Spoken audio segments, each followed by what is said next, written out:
All right, welcome everyone to CRWS Radio. I'm your host, 0526. We're going to get started with the audio clips I'm going to play before we start our racism decompression. So let me get it set up for us. It's about 15 minutes.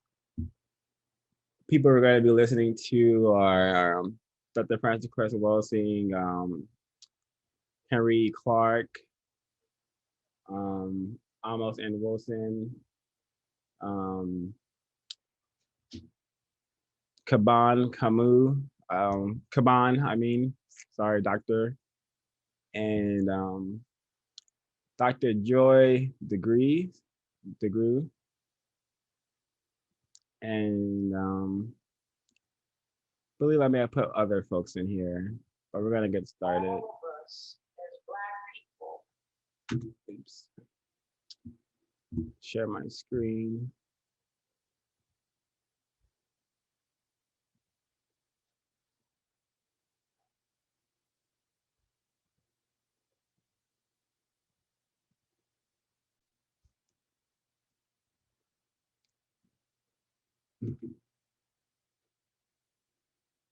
All of us as Black people must participate in turning the future into what we all believe and know that it should be: a planet and a universe where there is justice. Justice does not exist on planet Earth today. This planet, whether we like it or not, is dominated by the greatest system of injustice, the greatest system of violence that has ever existed on this planet. I believe that we as Black people, the first people assigned to planet Earth, the mothers and fathers of everybody who has existed on this planet, that it is our cosmic assignment in the presence of injustice to see that justice prevails. Not the responsibility of some singular individuals that somebody might say that's a leader or those several people are leaders. We all must see ourselves individually when we look in the mirror as being leaders in this great counter war against injustice. Not leaders who are doing their own thing, but leaders who want to participate in seeing that the beings on this planet can be everything that the Creator intended for us to be. My mental notes for this morning is about the serious business of being serious.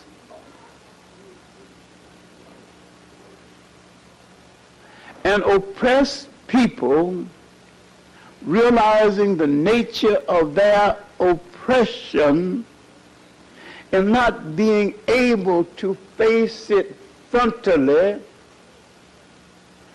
generally began to fantasize and create a world for themselves that is unreal, while the real world marches on and sometimes leaves them behind.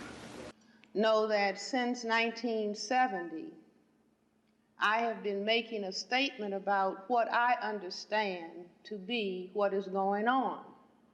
And I have been saying to people that we as Black people greet each other by saying what's happening.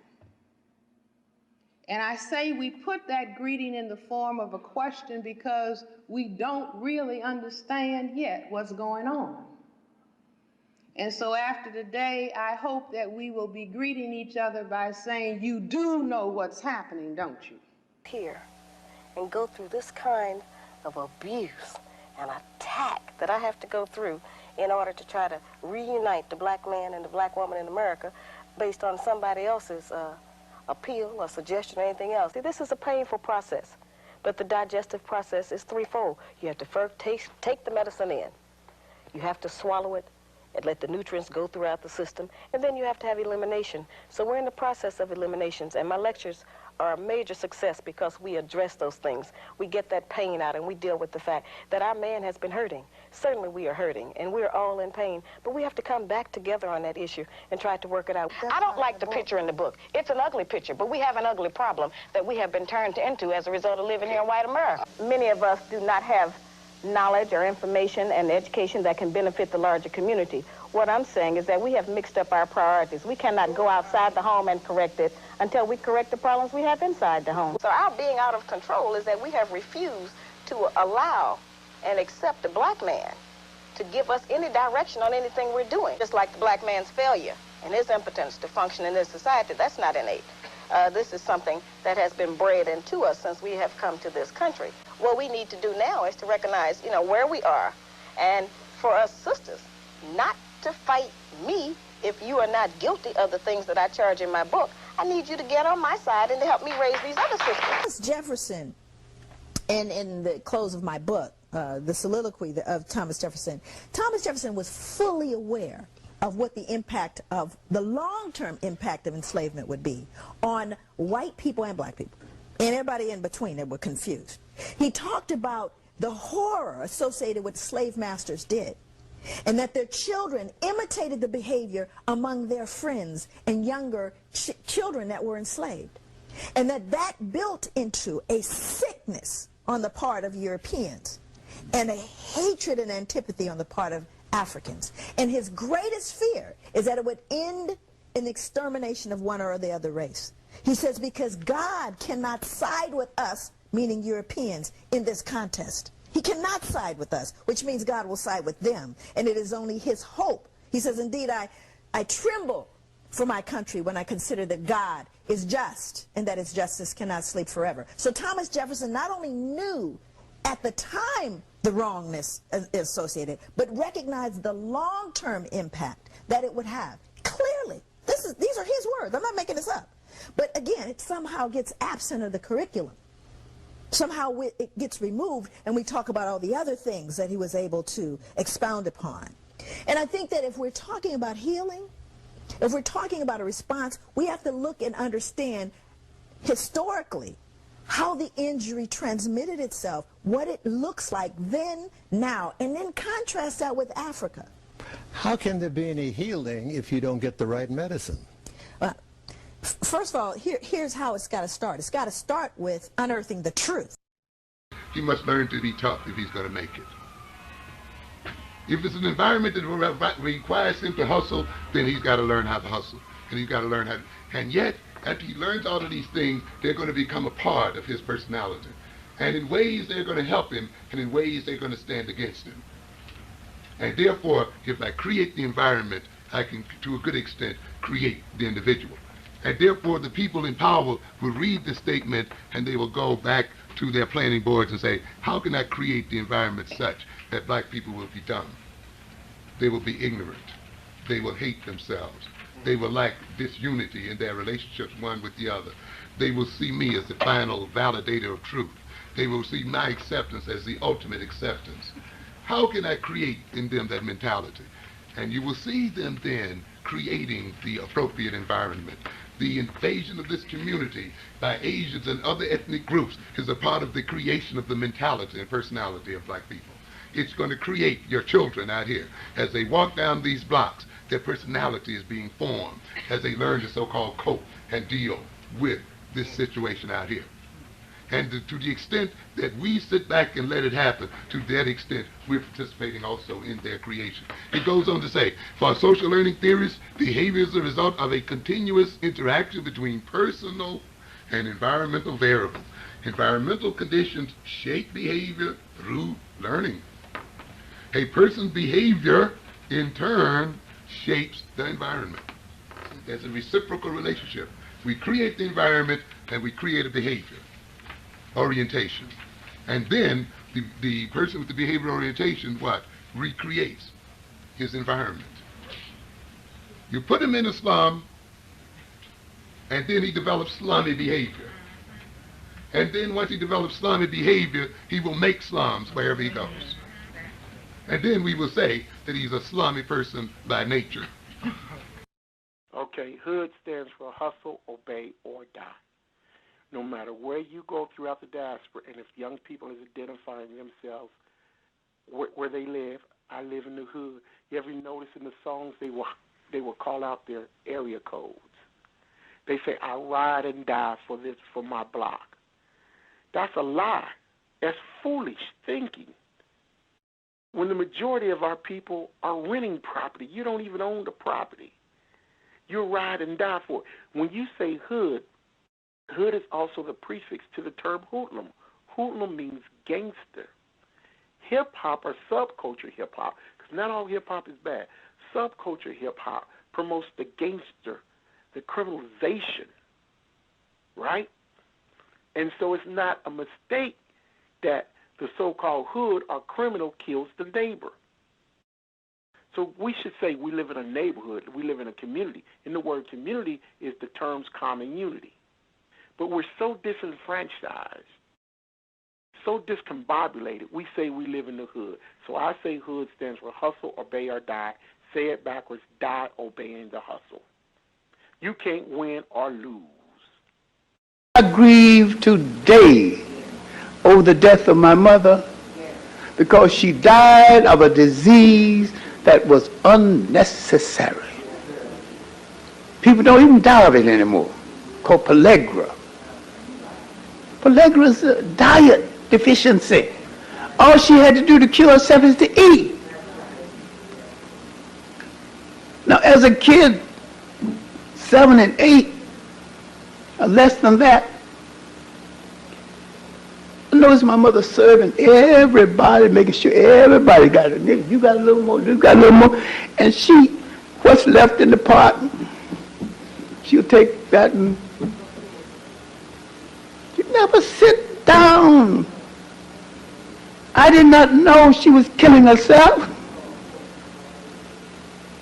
And I go to the hospital and stinking wooden Jim Crow hospital. I hate hospitals to this day. She asked for a drink of water. I tried to get it for her. And a white nurse told me, boy, you don't work here. She'll get water when I say so. She was boss of the black nurses who wouldn't give her a drink of water. Do you think I will forgive the society that killed my mother?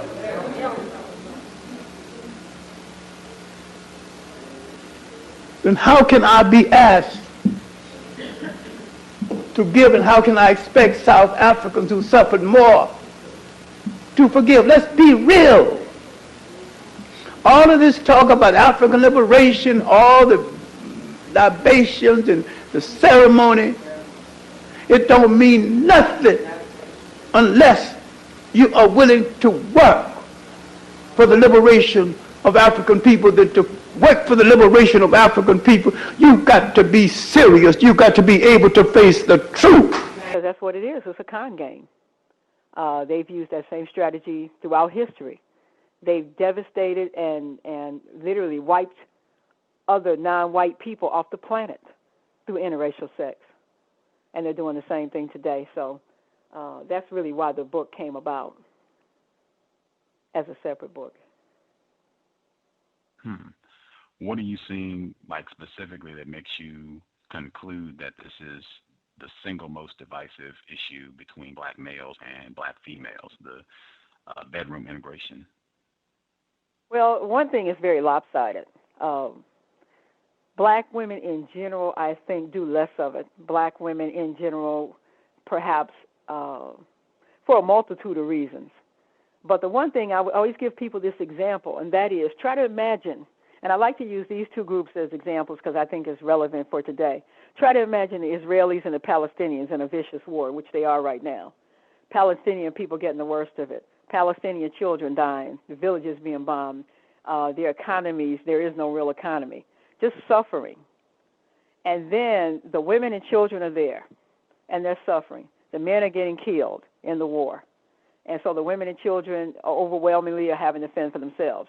And then walk into the village, the men, with Israeli women, in the midst of the bloodshed, in the midst of the chaos and the turmoil and pain, to bring these Israeli women home and tell the Palestinian women to accept it. Now, in my mind, if I laid that premise out to anybody, every response that I've gotten has been, "Oh, that's messed up." Yeah, so we can see that when it's somebody else. But we're in the midst of a war right now. Don't get me wrong. I'm not saying that this is just on black men, but I'm just giving an illustration of how it appears to me from my point of view. And what I'm saying is, how can you not breed hostility? And not just that, black men, again, will look at black women doing whatever it is we do, and then, we are sleeping with white men. So the black man, in my understanding, based on what I've been told by black men, they look at the white man as just sleeping with the enemy. Now, the white male is devastating black men, shooting them down like dogs, won't hire them, all this stuff, and then I show up with a white man. So I'm just saying that, or say the Palestinian woman. These Palestinian men are out there on the line fighting, and the Palestinian woman says, "I don't care about the war. I just want to have some sex." And this Israeli guy looks good. What I'm saying is it's divisive, and in the midst of that war, the Palestinian people are hungry, they're cold, they're hurting, but they understand that it's a war, and they understand that that's part of what's happening. But the personal thing, bringing in the relationship and the bedroom thing, is a whole nother element of betrayal. From under white domination. The worst idea ever conceived that has been implemented is wicked white world terror domination. That's the worst idea that anyone ever thought of and implemented. The greatest idea thought of but not yet implemented is black liberation from under white domination.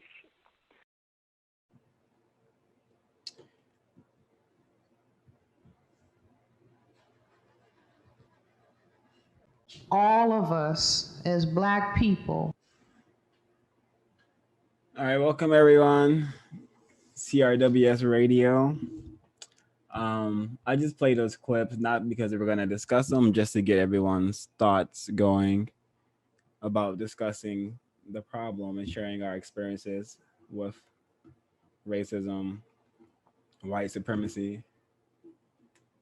So we have a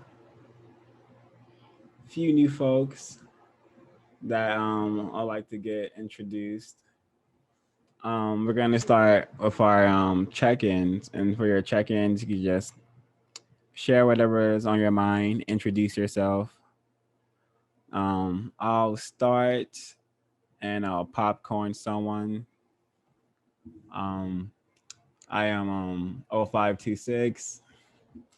What's on my mind? The broadcast. I'm really looking forward to the discussion we're gonna have about the problem, and I really hope the clips I played got people to think about some things. I hope they were inspirational and also maybe even eye-opening. But I'll popcorn a Ricardo Vega.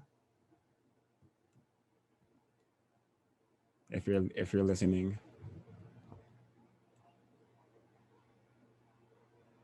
Sorry, say that again. Oh, we're doing check-ins. So you share like an introduction, what's on your mind? Nothing too serious. Well, my name is, I go by Ricky. And what's on my mind is it's It's it's crazy how we are in the 21st century, and yet now there's more light being shone on the injustices that are taking place, but yet there's still technically nothing really changing. Whether they might portray it as like, oh, there's changes that are occurring, but at the end of the day, like if we look at it, well, at least how I've seen it in all of my positions that have been at work, or like the main individuals that have been in power and that have the power are predominantly white males. So it's like, how have we been improving, and how has this country been changing? It's like, for instance, the firefighter organization, they're predominantly all white males. There's maybe like one or two diverse of individuals that are from other ethnicities, but like the majority, like I want, I'm just estimating, I might not be right, but I want to say at least more than 70% are Caucasian. And those are just my thoughts. So thank you for allowing me to share that.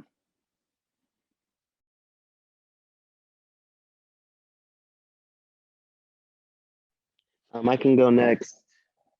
Uh, my name is Kwaku Jamal. For my check-in today, I had a constructive day today at work, working from home. Over the past couple of days, I have been really getting down to the nitty-gritty about racism, white supremacy, asking more questions. It's been rough, but um, it's always going to be rough. So I do. I will pick Heirloom to go next.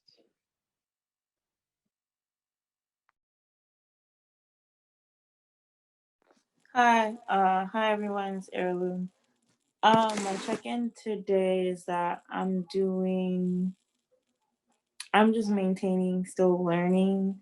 I'm really excited for this session in general because I feel like in the book club we learn a lot, but it's gonna be nice to just have a space where everyone can just decompress, because I know like we've just been learning a lot of information and how it's been affecting our lives and our relationships and things like that. So I'm really like excited to talk and interested in what everyone has to say in general. And then I have someone else here who's gonna check in. Hi. Hi, my name is Z, and today it's been constructive, and yeah, I'm excited. And I'll pass it to Tanya Smith.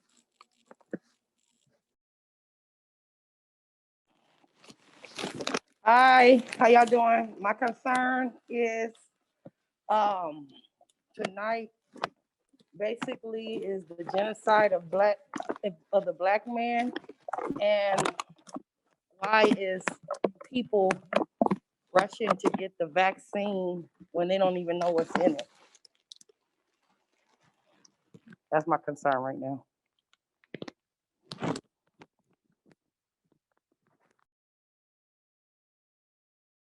The people who haven't gone, can you go? Hi, this is CJ. I'm excited to hear of everybody's perspective and what they're going through. But I've just been reading and researching and studying all week. So I'm just excited to be here.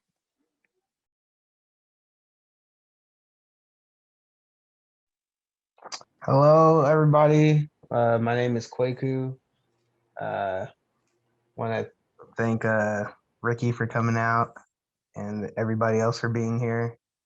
The thing on my mind is, well, racism's always on my mind. Racism, white supremacy, and how to counter it.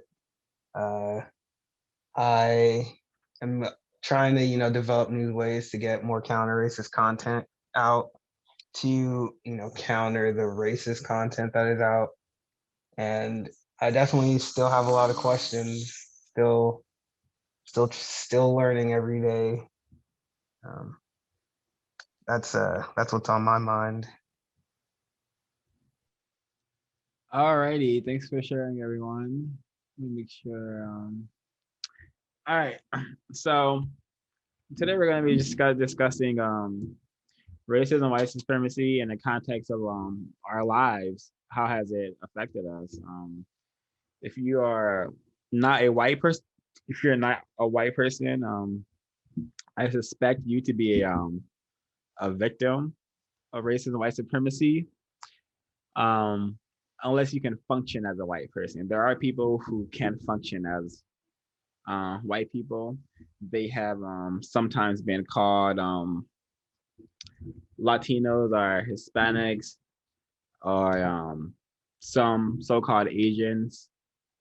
Um, but if you have color in your skin, I suspect you to be a victim of racism, and I suspect you to be under domination by the people who practice racism in these 9 areas, which are there's 9 of them, and I myself am also under domination of these 9 areas by the white supremacists, racist man, racist woman collectively.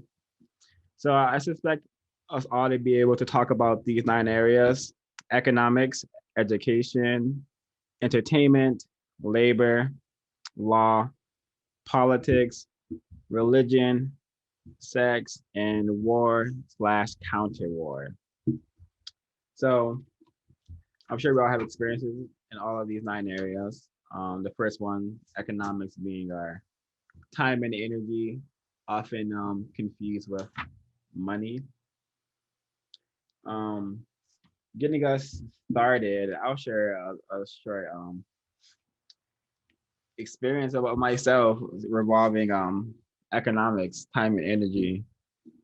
Um, Before I discovered a problem, which is the race problem, racism, white supremacy. Race is racism. The only reason to call people various racist is to practice racism. And I believe there's only one race on the planet, the white race. So prior to my discovery of the race problem, I spent a lot of my time and energy doing nothing that constructive.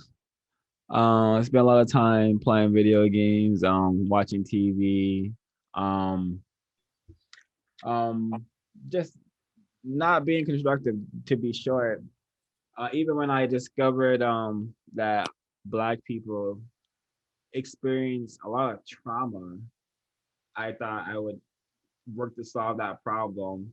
But then I realized the problem isn't just trauma. The trauma comes from white supremacy. So now that I'm understanding the problem, I try to spend a lot of my time being more constructive, like countering the problem, learning about it through reading lectures, and doing things like this where I'm able to hear experiences from other victims. So I'll leave it there and give space for other people to speak up on any of the 9 areas I mentioned. Discuss anyone. It doesn't have to be in order. I can go. Personally, for me, like, this is heirloom again. Economics has been like the area of activity that has been affecting me the most, just because it's like, I guess it's frustrating to live in a society where I feel like everyone is just scrambling and trying to find a hustle and trying to find a way just to get the bare minimum of living.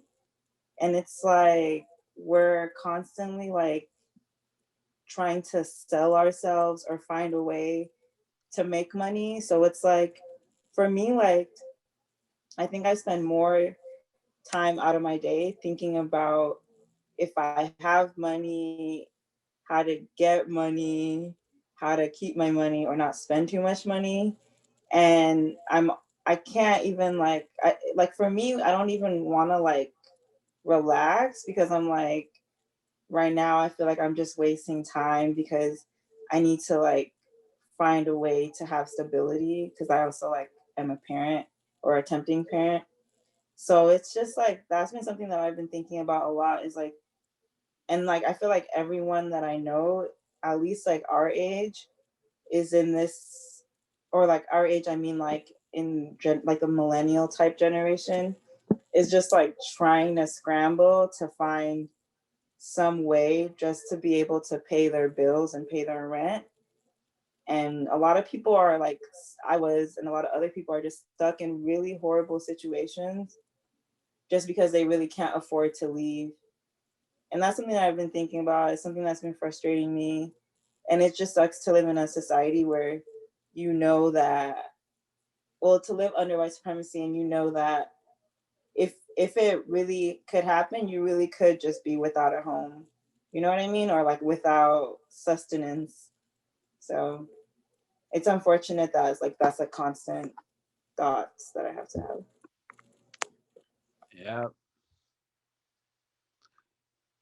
Um, I would like to share something, that's been happening to me or I've been witnessing. I'm not sure which area of people activity this falls under, but I suspect it to fall under entertainment. And kind of the need to be entertained. Uh, Something recently happened to me at work where we were discussing issues, the issue, specifically pertaining to air quality. And, how can we solve this issue of air quality? Um, we got together on a committee. Many people were attending. Some were presidents, some were, assistants. And we got together trying to, come up with ways to solve this problem. One way was, let's have a summit so that we can come together and, um, distribute some information, some resources. So as we're brainstorming ideas for this summit, uh, one person happens to be a president of, I don't know if I should say the name of the organization. The one person happens to be, an affiliate of the NAACP. So they made a suggestion that at this summit, about this serious issue, that maybe we should bring in entertainers, to sing, to dance, to recite poetry, and it seems like every time we are trying to solve a serious issue, non-white people, Black people, have a tendency to act silly and to bring up silly suggestions. I have no idea why, when we're discussing something so serious like air quality, why anybody would need to be entertained, right? But I guess when under the system of racism and white supremacy, non-white people, in order in order to absorb any kind of information, need to be entertained to do it. Um, Something that it's just an observation I made, and I've been seeing, and I've kind of been dealing with. Um, the constant need to be entertained. So that's what I wanted to share. I'm not sure what area of people activity that falls under, but I believe it to be entertainment. yeah, I think that's like covers like entertainment, economics, and people relations. So area 6, 2, and 1. Yeah, and it's also the last comment is also interesting because there's people of many, non-white people and white people in there, but it had to be the Black person to say it, to suggest something like that was so silly. Yeah, that's it for me for now. Yeah, I think the need, or like the need to be entertained, has turned into like an addiction in our society, and it's pretty scary to watch, especially the next generation of children.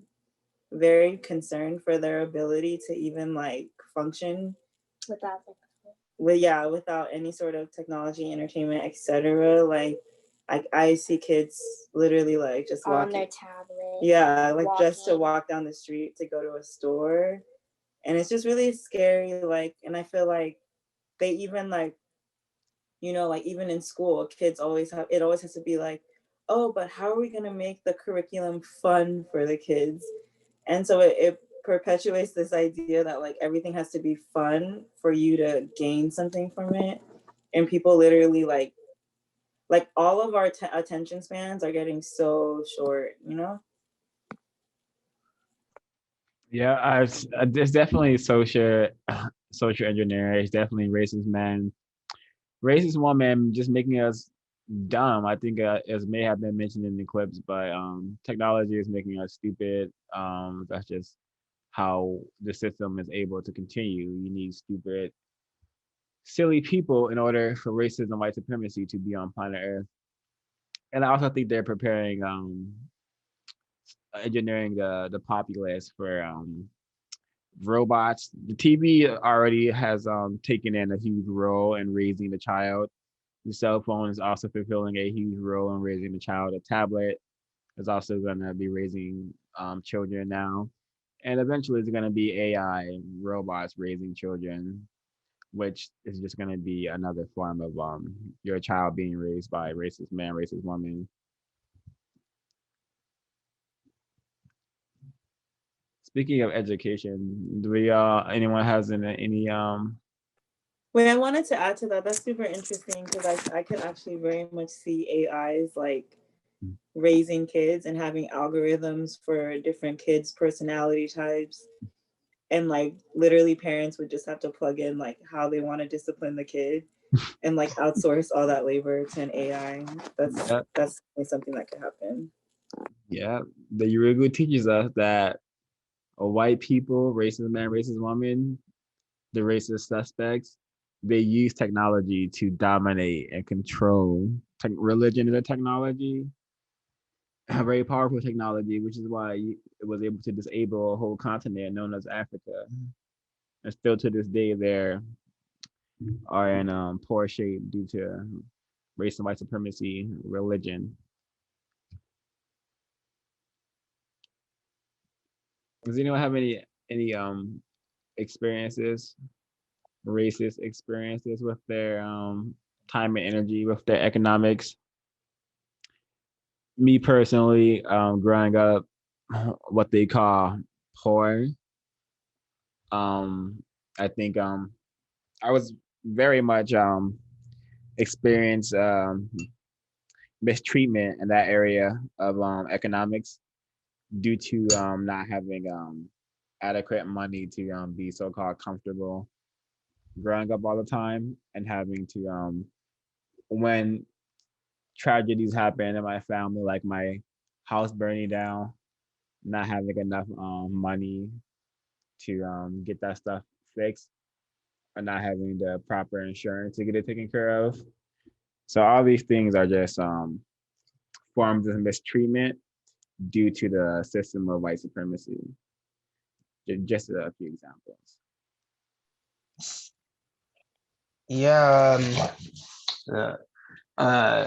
growing up, I feel that I was definitely encouraged to use my time and energy for unconstructive, things and activities such as skateboarding, playing video games. Uh, my One of my mom, or my attempted mother, was telling me that growing up she would always try to encourage me to see racism or do these constructive activities. But now knowing how the system of racism and white supremacy works, I understand that me being giving her that pushback was the system at work. The system doesn't want me to, take an interest in things like computer engineering and the sciences. Racism and white supremacy wants me to be a superstar athlete. Racism, white supremacy wants me to be a a diamond wearing, gold chain swinging rapper, you know, all things which serve absolutely no constructive value, and getting rid of it and solving this problem. So I think there's definitely a concentrated effort by the system of racism and white supremacy to encourage non-white people to engage in such unconstructive uses of their time and energy. Agree and well And you said. know what? Oh, sorry. And you know what's crazy now is that at least when you were a child, your what all of the like horrible like yeah, the idea of like I'm gonna be a sports star, etc. Even that, like that was at least a skill. You know what I mean? Like learning how to play sports. Nowadays kids want to be YouTubers. Like what skill is even in that? You know what I mean? So it's like every generation the bar for like what they want to be just gets lower and lower. Yeah, I feel like the bar just gets more silly and non-constructive. Just like no, unfortunately, we have been trained against our best interests, which is understanding. Hey, there's a war happening. Like, no, I'm sorry, there's not a war happening. White people have decided to wage a war against all people they classify as not white, especially black people. So we just were born into this mess, and we have to sort it out, unfortunately. So it just we're not born in a system that teaches us, hey, I'm waging a war against you, and B, what can you do about it? We're trained to want to be like what Kwaku said, sports players, athletes, and entertainers, people who want attention or people who want to show off. That's how non-white people have been trained under the system. If you don't believe me, look around. It's not hard to see a bunch of non-white people trying to show off or trying to get attention. Um, I once used to show off my video game skills. You know, we show off whatever we can. You know, and that's how we're trained in the system. You know, spend 16 hours learning how to do a fighting game combo just to show it off to all my nerdy friends. And it's just how we're trained. And the first step of like changing this behavior and countering this behavior so we can replace the system of white supremacy is being honest with our niggerly trained behaviors.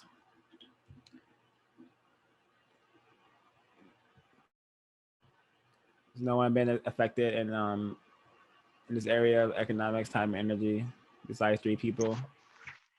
I'd like to comment.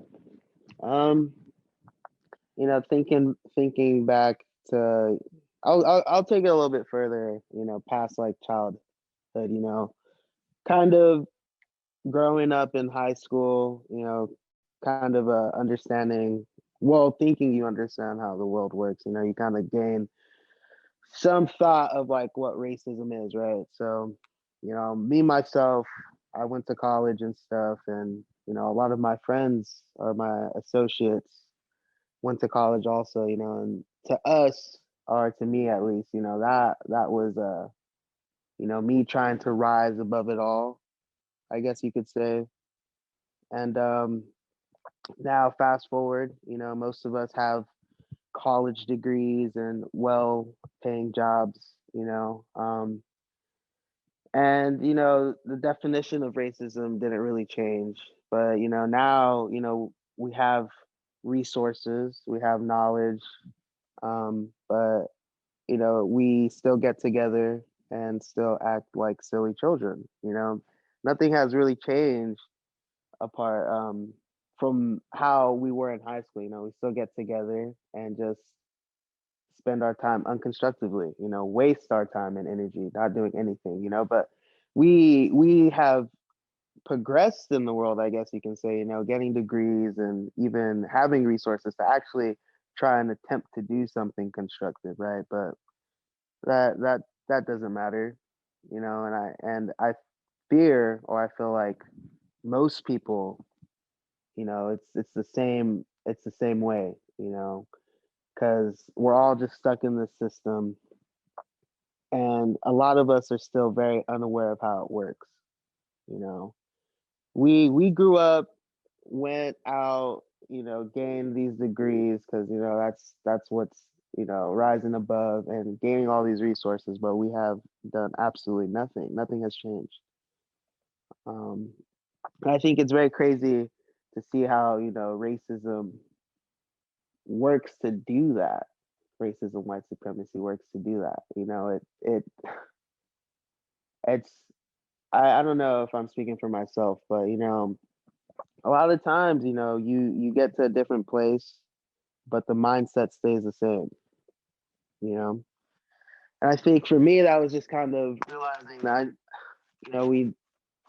we our time was completely has always been unconstructive. We never done anything important with our time. So it is very clear to see how racism and white supremacy has kept a lot of uh, people like my associates and myself in this constant loop where we're just spending our time unconstructively. And it's almost like sometimes if you really don't analyze and see the problem that's happening, you just continue to just be an airhead, I like to say, just loopy, completely comfortable in, contributing to your demise.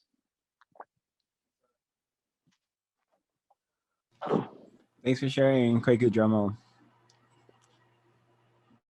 I wanted to share. This is CJ.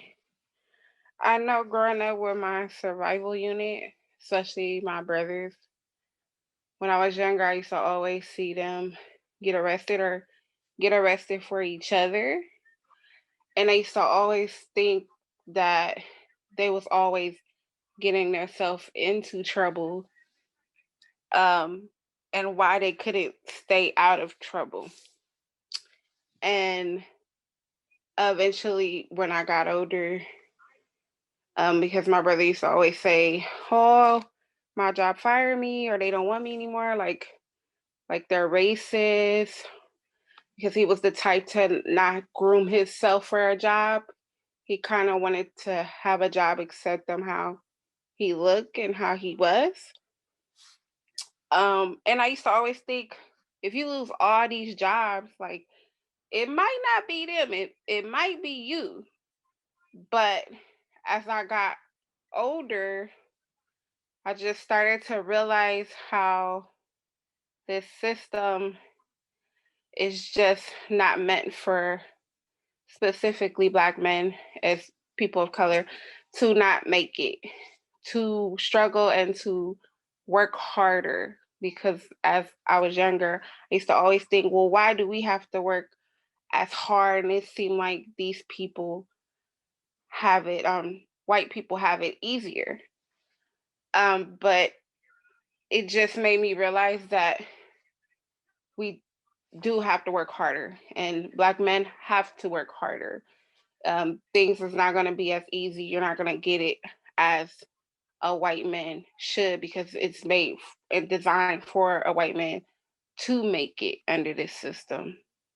Um, but that was the struggles and battles that I had to deal with, to understand that even when my brother got arrested, he was on probation. They will do like little sweeps at our house from time to time. And I used to ask the police, well, don't you need a arrest warrant? Like, don't you need to have a paper to come up in here? And it was like, no. But I just felt like you felt like I was stupid. I didn't know any better to take advantage of me and say, no, like, I don't know what I'm talking about. For me, I didn't even know how to approach that situation. I kind of let it ride, because the second time they came with their guns drawn. So it's just the point that you feel hopeless under this system, because there's only so much that you can do. Yeah, thanks for sharing, CJ. That's Ricky, did you want to say something? Oh yeah, yeah. Sorry. Yeah, I agree with CJ because especially it's like I just believe that no matter how many support there is from Caucasian individuals, they will never feel what a person of color feels because they haven't truly faced the inequality that regardless if because the color of our skin, whether it's black, brown, or any other color that's not white, will always be seen as unequal. And it's unfortunate because it's just like an incident that just happened like probably a couple months ago. My dad was going to Arizona, and he got a flat tire, and he went into one of the like the medians, like on because there's only like two two lanes, and then there was a lot of traffic on the right lane, and then so he got into the left one where you can't turn into the other side of the freeway just to check his tire. And the cop, of course, he didn't speak Spanish because he was Caucasian, and he gave him a ticket for not having insurance, which technically the insurance you could look up. I mean, it's like these law enforcement are not even, they know what they're doing. They're just out there to do the complete opposite, that they get paid whatever they take from our taxes to do. So he got a ticket for not having an insurance in the car, which their car had insurance, which was thrown out in court. And then he got a ticket for turning to the other side of the freeway, which he's seen the cop, and he said he was trying to communicate with the cop, but the language barrier didn't help. And then he said, I seen you. I didn't turn this way because I wanted to turn this way. My exit was actually the way I was going, but I just, I pulled over because I wanted, I did it for my safety. And so he ended up paying that ticket, and the officer, it's crazy how the justice system is so against every person that's not Caucasian or white. It's like there was this to continue with my story, like the judge, because it was through by phone now, the court date. So my dad went, and it was all through phone. And so he threw out the insurance one because I sent him a copy, and I sent him an email. I sent the email saying with proof and everything. And then the cop supposedly said that my dad was going 75. And then so I was just guiding my dad. So ask the officer if he's seen you when you pulled over, or did he see you already when you were already stationed there? Because the cop said that he seen him going 75 miles per hour, but he was stopped. Like my dad was already stopped before when the officer seen him. So he asked him that question, and of course, the officer didn't know how to answer it because he thought my dad was, not literate enough to answer it.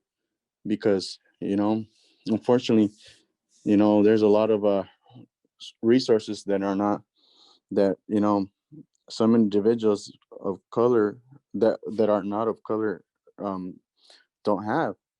So it's like, and then the only thing that officer did for lying is just a slap on the wrist.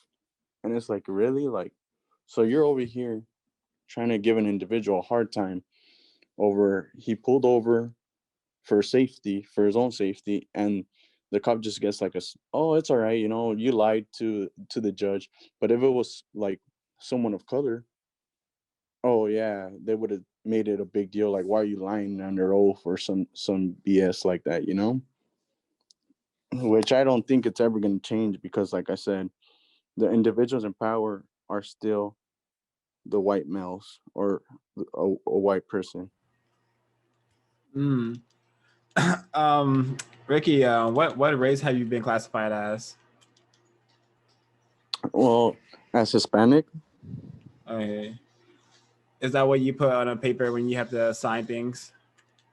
Yes, because there's no other there's no, like, they don't have a category. They just have white American, and I think it's Native American, and then other. So when you click on other, then it takes you either to Hispanic or Latino, which is like ridiculous, but that's how it is. I totally understand your thinking. I would just suggest. See, the world is currently operating on a racist code, a racist logic. It's a total mind force, mind field, energy field system, logic system that is a racist one. So to say something like it's never gonna change, it's feeding that system. So we're practicing. The people in this group are attempting to practice a counter-racist code, and that code is something called zeroism thinking, which is saying things that imply that the system is going to be here forever. Racist men and racist women want the system to be here forever, but we have discovered that there's more black and non-white people than there are white people, and we have concluded that if in effective numbers, enough victims of racism attempt to solve this problem, we can either solve the problem or all die attempting to do so, because it's much better than being a slave. Because currently, under the system of white supremacy, every non-white person is a slave. And I'd rather die than be a slave. So just a suggestion. Yeah, I totally agree with you, and thank you for that suggestion. Mhm. That I agree with that, because that is true. Because if, like, if, like, for instance, for this counter racism book club, if it wasn't started, then individuals like us and others, wouldn't have the free space to share this. And if we do nothing, then nothing does change. So thank you for that. No problem at all. I would like to say something what Kwaku Dromo had mentioned earlier about the education system. Hi, everyone. I'm Ray. And one of the things that was interesting that was said is that we go and get these degrees, and before we even go to college or college, higher education, we go through the lower education system, which we are almost forced to go through, because if you're not in school, you're kind of in trouble. So getting there, it's like we're producing. I always equate education with, like, education equals money. That's how they perpetuate. That's how they say it to us. Like, oh, if you could go to school, you get more money. Oh, if you get a higher degree, you'll get more money. Oh, the more education you have, the more money you'll get. But just thinking about that is just like, that is not true at all. And obviously, like, I'm in my master's now, so it's like I've been through these different stages and I can see it in the forefront. Like, this doesn't equate to money, but it also, one of the things it equates to is the perpetuation of white supremacy, because you're getting all of these students going into whatever fields they are in college or in lower education, but they're learning about the white man's history, and then they're going into the world perpetuating the white man's history. And to me, it's like, this system, education system, literally is there to manipulate, to um, kind of control the mind. And it doesn't do justice to the point where, like, if you go to college, doesn't mean you're going to be a better human, doesn't mean you're going to be more constructive. It just means you have a degree stating, like, hey, I know more information about the white man's history and the white man's blah blah blah than someone else, which also is subjective. But it's definitely interesting too, because even now when I'm going through this system, I am doing research in the hopes to produce justice. um, so I think that is where, like, I'm at. I kind of just wanted to state that it's like, when we are pursuing education, it's to keep in mind what the purpose is, because it's very important that you keep in mind that, because going to get an education to get more money is just um, signing up to side with the white man. So if you are going through this system in order to produce justice and show behaviors and actions that do so, then that's your way of attempting. But I think it's important that we all try to attempt, especially in whoever's in education, to produce justice, especially non-white individuals. Yeah, I completely agree, Ray. And I really liked your point about like we literally start off lower education with the like idea that the more educated you are, the more money you get. And it totally feeds into this whole society where literally children are seeing themselves as products that have to sell themselves to get a job to be able to live. And we don't see education or learning just because like, hey, you can learn something and gain knowledge for it and it makes you a better person or it makes you able to produce a better world or to produce justice. It's like people don't want that anymore, or I don't even know if like for non-white people, an education is like obedience training and it shows you, hey, this is how obedient you are. And like I've experienced, like, I don't know if you guys have heard of like Montessori schools, where a lot of white kids go into those schools, and those schools are so different. Like when you're in those schools, first of all, like they tell these kids like, oh, like you're gonna be a leader that's gonna change the world. Like they don't say you're gonna be a lawyer that makes money or you're gonna be a doctor that can live. Like they just say like you're gonna write something that's gonna change the world. And they let these kids run around, paint on the walls, like just, and there's no structure and there's like all of this freedom for these white kids to be able to just like feel like, I don't know, like feel what they want to do and their purpose. And when you think about what school is like for non-white people, it's literally just learning how to be obedient. And the older, or like the your college degree as a non-white person is like, hey, I'm a Negro that can sit in a room and can listen to instructions and can follow them, you know? And it, so I think that like it's important for all of us, if we have children in our like just around us in general, to be truthful about what the education system is. Yeah, it's Ray Heirloom, very very valid and real. Everything that you said has been mentioned by Amos and Wilson, Dr. Amos and Wilson, and he says that education makes for white people is to keep the system going, is to keep racist man and racist woman in ultimate power and control, and is to keep non-white, especially black people, and just make them dumb. You know, like you get super educated, you're able to execute racist logic at a high degree, which is self-destructive to black people and your own self, if you care about your so-called people that look like you. Um, so I think it's really epic that you guys mentioned that. I know in school for me, education area 2, I was just a monster, a monstrosity in middle school.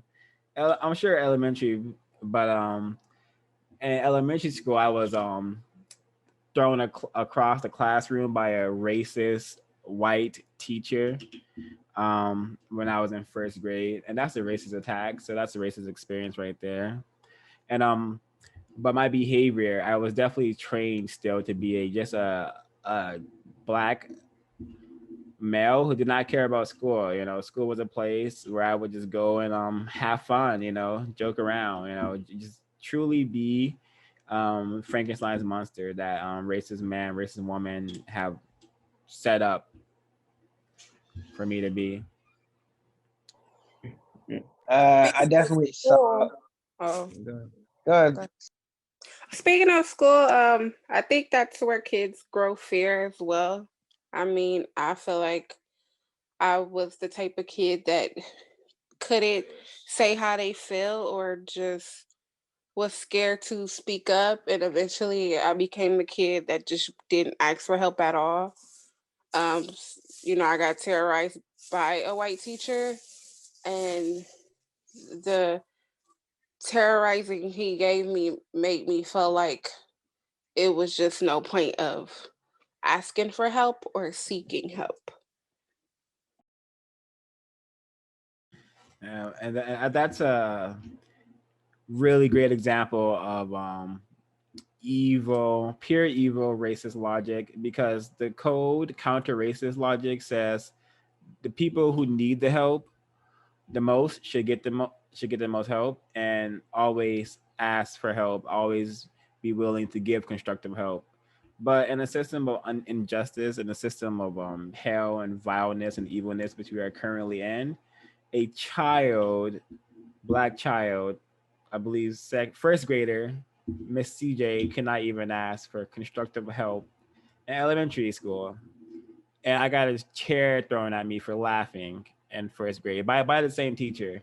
So this is what we're dealing with. We're dealing with real racist men, racist woman. The cartoons you watch with all the evil characters who wanted to take over the world, they exist. It's the white people. If you haven't realized that yet. I wanted to add, for me, I've come to understand, education, that, specifically elementary school, high school, lower education, as, the modern day concentration camp. I see a lot of non-white kids going there to be trained to act white, to achieve whiteness. I work at a school district in, a predominantly non-white area. That I was getting trained to administer these racist tests, and they, showed us the population of the school.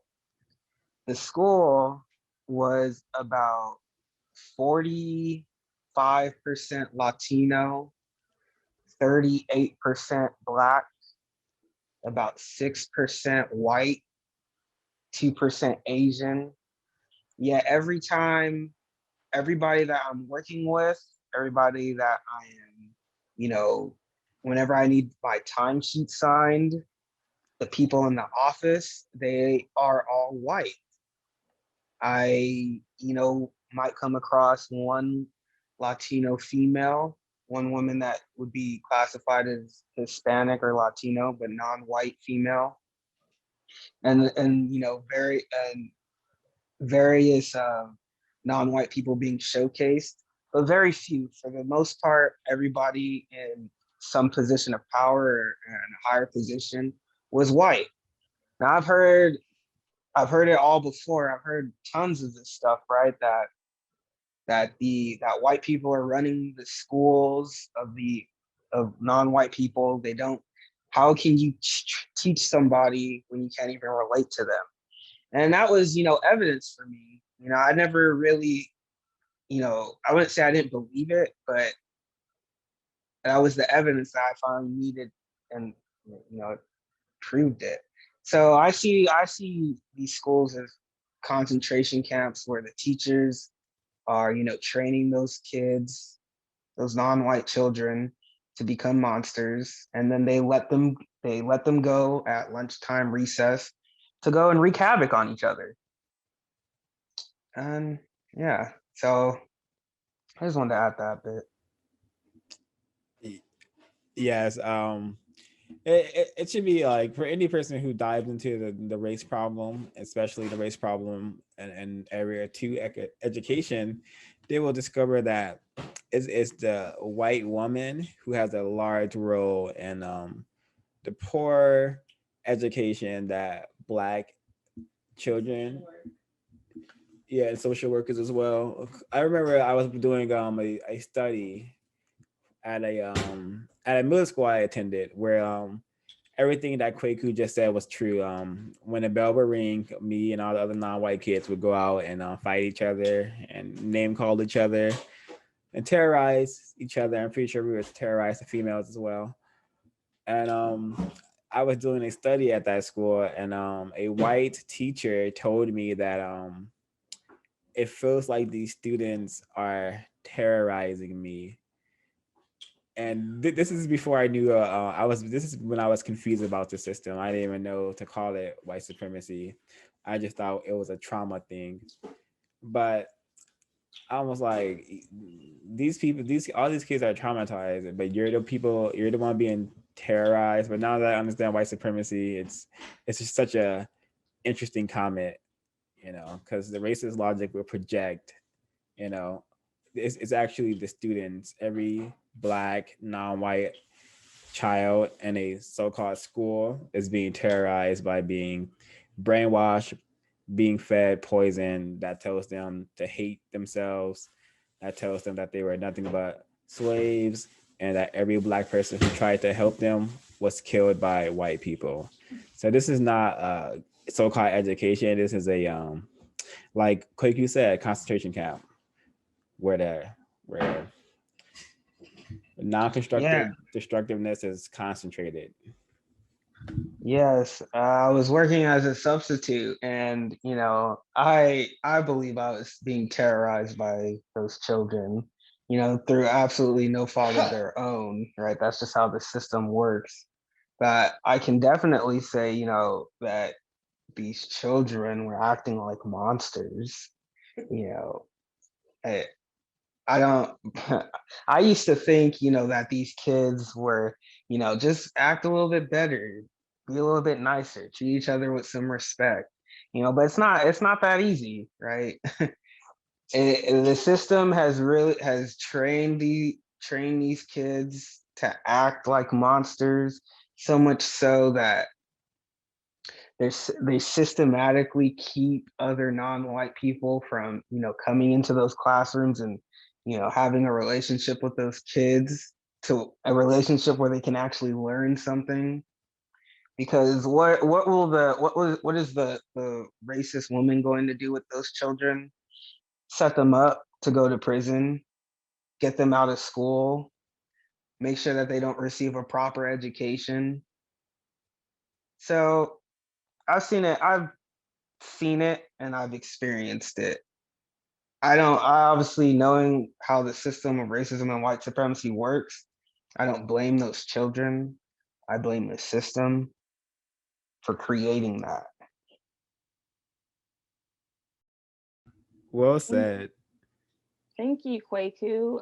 One of the things I would like to just hear your thoughts on as we are recording this is that as we decompress, what are some things that you all have done in your independent lives to counter racism? So, in other words, like what constructive, I don't want to say habits, but maybe routines or things that you continue to try to do in your lives to counter racism, because we know that time and energy is very important, especially when we are surrounded by racism, white supremacy every day, whether it's a place of work, whether it's a place we reside in, whether it's just walking outside of our doors. So, what are ways that you all do in your lives to attempt to counter racism with your time and energy?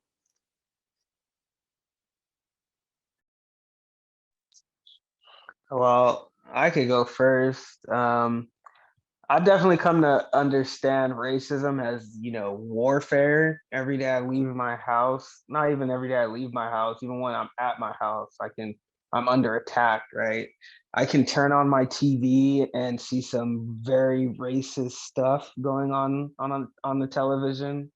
I can be walking through the store and see, interracial images or images of non-white suffering, and white people living their happy lives. So for me, I try to limit like my engagement with that kind of media by maybe not watching so much television, watching more lectures, listening to more counter-racist content, watching more counter-racist content. Reading books definitely has helped me a lot. If I can stress one thing at all, it's that non-white people need to read more, because the answer to ending racism isn't going to come from HBO Max. You're not going to get it from watching Euphoria or Insecure. Insecure is not going to tell you how to deal with your life. Right. Reading books on scholars who have studied this problem, who that know what this problem is, and are developing strategies to counter the problem. Those are the only kind of resources that are going to help you. and that will provide you with some clarity. So that's just some of the things that I make a part of my routine to do every day. I guess you can call it, I've codified those. And for me, it's just the mere fact that I have a counter-racist code, or I'm attempting to create and maintain a counter-racist code. But the best thing I've done is just to try to be truthful and how I exist, because the system of white supremacy is maintained through deceit and confusion. And that's what happens when there's no truth in the universe, where no one's being so-called real. Everyone's putting up a so-called front. So I just try to be truthful. So when people ask me how I'm doing, I don't say I'm doing fine or I'm good. I say I'm maintaining. But now I'm going to start saying I'm under attack, because that is how I'm doing. I'm under attack 24/7 by system of white supremacy. And my only reaction is to distract myself and find comfort, as much comfort as possible, and dealing with the problem, or to try to counter the problem 24/7, as the problem was trying to destroy me 24/7, I believe. So now I actually care about my existence, my well-being, because I was trained to be a person who did not have apathy. I didn't care about people, and I didn't really care about myself. I didn't care if I died. I kind of lived recklessly. I lived like a white person, basically. Did dangerous so-called drugs. Did drugs with white people. Actually, it's a good segue, because I want to talk about education again, and how in so-called college, another good example of how it makes you dumb is because I didn't start doing drugs until white people were handing it to me in the college I attended. So that's another good example of how college makes you dumb, and how that's a racist attack on white people who know black people shouldn't be given drugs, are giving them drugs. A racist attack in the education area. I would say for me, I try to talk about it with everyone that I in my life, and if there is an issue going on in their life, I always try to bring it back to do you know what's happening because of racism, white supremacy, and it's getting to the point where people in my life are telling me that they're tired of talking about racism, white supremacy, or that I'm a downer, or that I'm too so-called negative, and I need to look on the bright side. And it's very frustrating, but that's what I see to be doing right now. I also agree with 0526, being around white people will teach you a lot of self-negating behavior that you as a non-white person cannot really be taking a part of, because the consequences are a lot worse for you. As you can tell by the whole opioid addiction, white people are actually getting medical help and support for that, versus non-white people who obviously had issues with when they were flooding South Central and Harlem with drugs. No one seemed to see that as a medical issue. So I think that it's really important to not engage in self-negating behavior around white people, because I was also introduced to those things from being around them.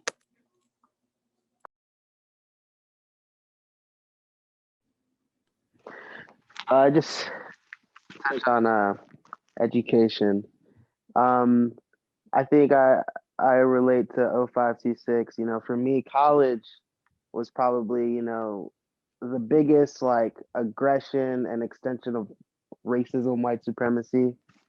I feel like definitely in college, I think one thing to definitely always remember is that white supremacists allow us to have things. Everything that we basically have was we are allowed to have. They let us have.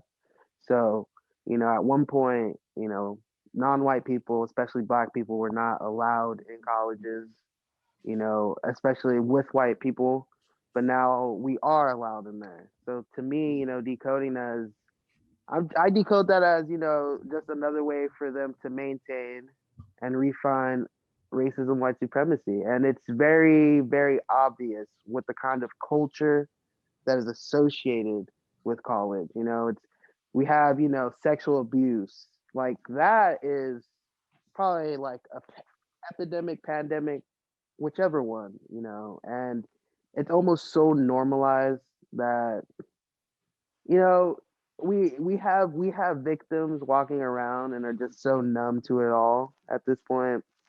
The education system, college is a big one, but it starts all the way from the moment you preschool, daycare.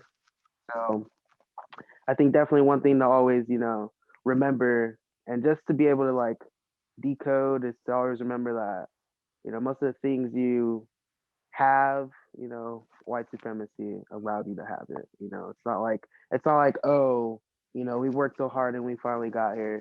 No, it's never been that. They let us have it, and for an obvious reason. So always be very suspicious. We have to be very suspicious on that kind of stuff, and education and college, even though, knowledge is, power, some sort of power, not really, but, um, wealth. It's very just be very wary, man. Seriously, we always have to think about what we're allowed to have. Thank you, Quick Drama. One of the things too I would love to add to that is that although like I mean yes, like white supremacy gives us X, Y, and Z, but I think another thing to mention as well is the importance of how we use X, Y, and Z that has been given to us in order to produce justice. Because I believe like we can use government funds that possibly have given to us because of we're poor or whatever requirement that was needed to get the funds. Maybe it's a grant or whatever it is that was given from white supremacy or white people in general. It depends on like it's important to think about like how we're going to use whatever is given to us to produce justice. And I think that's where I'm at in my life right now. It's like whatever I'm given, whatever's thrown my way, I just want to produce justice. So I'm looking through that lens. So I'm taking like right now my college experience and turning it in to however I want to manipulate it unapologetically without fear. Because possibly I might get to the end, y'all, and my article is just an article, it will be published, but I might not be able to get into a PhD program or whatever because of the topic. But it's honestly a risk I'm taking right now, and I'm willing to take, because that's the only way I see justice is happening, is taking risk and being able to stay firm of like, hey, I'm doing this to produce justice, and period. And that's it. So thank you, Kriki Dromo, for bringing that up. That was awesome. Yeah, I kind of backtracked from answering the question a little bit. Spreading truth, like you're not being afraid to, like what Ray just said, spread the truth and everything that I do, and it has been quite the experience. It's a good time to talk about area 6, people relations, or called politics. We're starting this this journey to counter racism, to attempt to produce justice, balance between people on planet Earth. Prior to this journey, I had a lot of associates, and like every like thing that is said to happen when you learn about racism has happened to me, from like your family members, so-called family members, victim units, like not wanting to talk to you anymore because all you do is talk about the problem or trying to get them to better themselves and stop killing themselves. And all your so-called associates who only wanted to hang out with you when you were participating in destructive behaviors like drugs or brain trashing yourself through television or movies or music or whatever non-constructive things we came up with doing. So once started stopped inviting people to come over and do drugs and started inviting people to come over and read books and talk about books and solving problems, I lost all of my associates, and it was a huge examples of just how really serious we black people are about not serious things, and just there's definitely more I wanted to mention, but I'll pause there for a bit. Um, there's one thing that I think that in my school is like really not like is that like really not like is that my teacher, whenever he would like tell me something or try and do like a talk, he would always say you'll be better at learning when you're in college. And I don't like how he says that because it's like he's trying to like plan our future or something. And like I'm always thinking like what if I'm not gonna go to college? And that's what I don't like.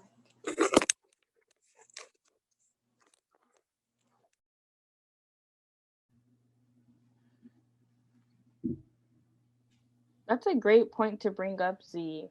That's just one of the ways, as I mentioned earlier, this like underlining push for education because they know it just makes what do I want to say? I can't remember what it was said earlier, but it just literally makes those who believe like, oh, I'm smarter, but it's only a way to just get you looped again into racism and white supremacy, basically into the system. So it's their job to encourage you to continue up this route because they know if they can get you to go through college, they know that they almost got you or they fully got you Yeah, because you're gonna Yeah, I learn. totally. Oh, sorry. Go ahead. No, sorry, because you're gonna learn. Because when you get to college, you have to start researching, and then when you start researching, you're literally researching the white man's history again. So it's like you're really refining that system, like that brain that they rewired. They're like, oh, I got you. Let me just cross the was it cross the T's, dot the I's at this point. Yeah, I agree with that. I feel like one thing I was gonna like one thing that you thought made me think of is that even the whole like not just what we learn but how we learn it, like the way you have to like write an essay, have a point, defend your thesis, and things like that. That's totally such a white way of thinking and gaining knowledge. It's this idea of that like you can only have one perspective and you have to defend that. Whereas like I would feel a more African centered one. Yeah, everything is standardized. Like you have to write it a specific type of way. You have to have everything. I mean, I get it because it's standardized so that it's easier to read through, but also it's like it turns everything into like you having to persuade someone, convince someone, instead of like you having multiple opinions in one essay that may even contradict each other, because that's actually how humans think, right? Humans are much more complex than just I have a point, I'm going to defend it with this way. And then it makes us become that way whenever we talk with each other. Like that's how we are now. We just argue defending our point, which is like what we learned in school, instead of like being more holistic about understanding things. You know what I mean? That's what I was gonna say. I forgot what else I was gonna say because I was kind of rambling about that. But oh yeah, and just that like college teaches you like what Z was saying, literally just one path in life. And I remember being in college at one point and being like, okay, like, because my mom used to always say that you go to college and you get a good job and then you get a good life. And I'm like, but if everyone goes to college and gets a good life, who's going to be serving your food? when you go to McDonald's or something. You know what I mean? Like, not everyone, at some point, the quota is going to be filled, and then everyone else is just going to college and getting into debt. So, yeah. Yeah, I think Z said something really important. She said that college is going to teach her how to think more, I think better. I think you said something like that. Correct me if I'm wrong, Z. Did you say something like that? Yeah, I did. And I'm like, why aren't the kids being taught how to think well, think really, really constructively at a young age? Why must they wait to go to college to be taught how to think better? I believe that children have capacity to think vastly, but understanding racism and white supremacy, you will understand how the social engineering must take place, which is why that teacher would say something like that.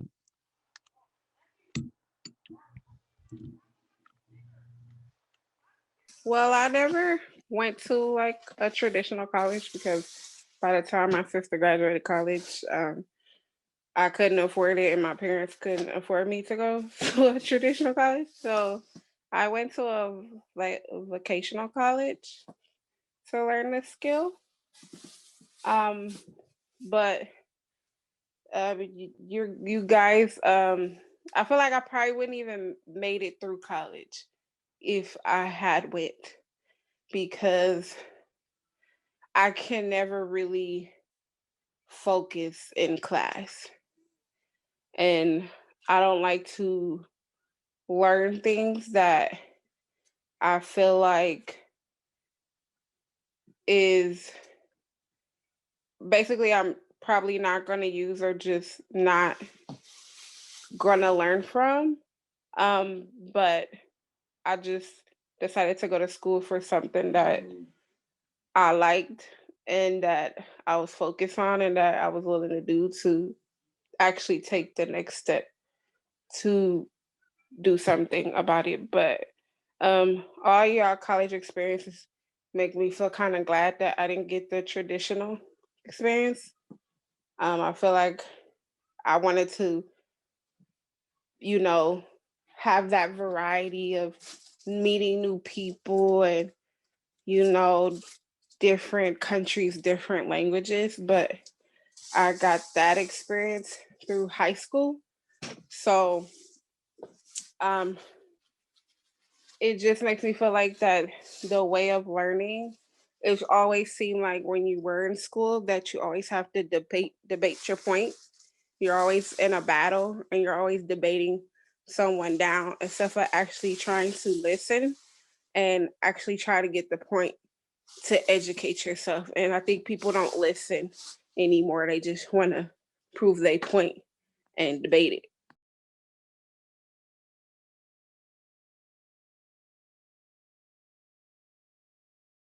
Yep, that's racist logic. It's not about learning or creating something or improving something. It's about winning an argument or dominating an argument.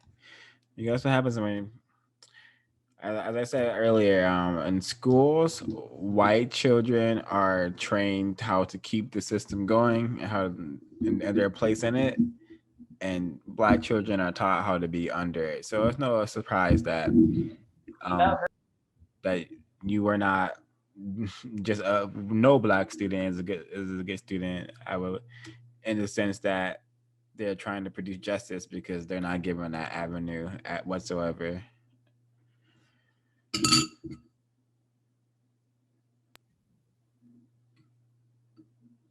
I wanted to talk about Black people. This has to do with education, but Black people having to do things that they don't want to do or feel right about doing. When Tanya came on, she talked about the vaccine. And for that's interesting, at the time. But at work now, I'm putting on it, we're planning for an event where, and they're not going to say it, but I think it encourages Black people to get the vaccine. I give absolutely no thoughts about that. I don't I don't encourage Black people to go seek out the vaccine to get it, because while the atrocities that have been happening regarding, like the relationship Black people have with, medicine in this country. So the whole thing makes me very uncomfortable. And honestly, it feels like a racist attack. And I don't know how to deal with that. Yeah, I wanted to add that.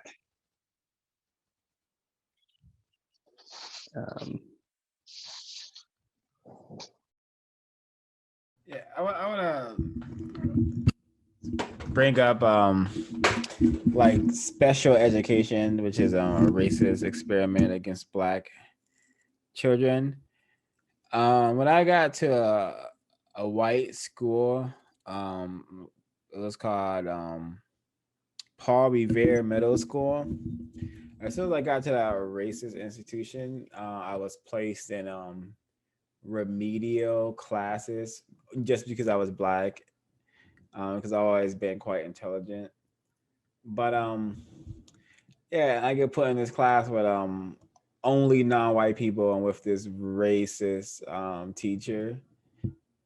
And we just like, it was just so boring, and we're just reading like stuff that, three-year-olds should be able to read for like hours. And then it was just very torturous, but I was very confused. I didn't know what was happening, besides my time was being wasted. But another example of just how we're just totally trashed throughout the system.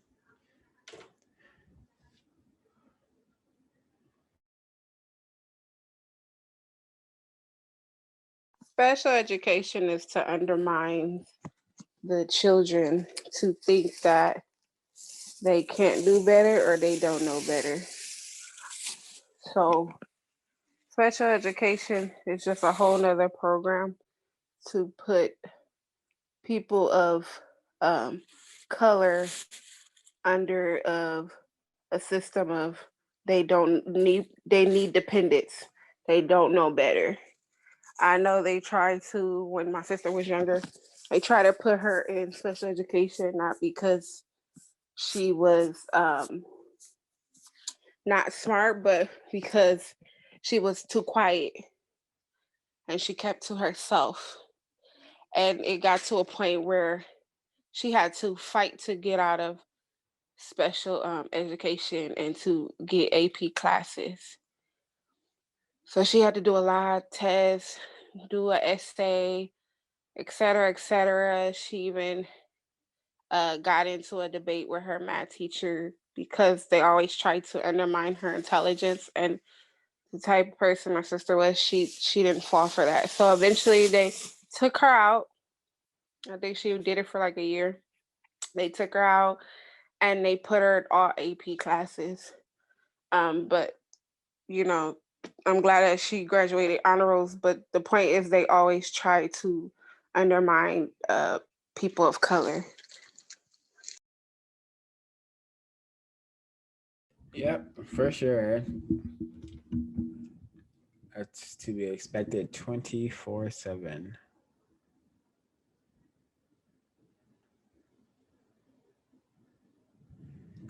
Special ed is also another area that I've, been in. I used to work with kids with autism, and I also would work as a sub. So sometimes I would sub in the special ed classes. I forget what they call them. They abbreviate them as SDC, which I think stood for like special day camp or something. Like, yeah, kind of like even no intentions. That just tells me no intentions of educating these children. They just kind of come in here for like daycare.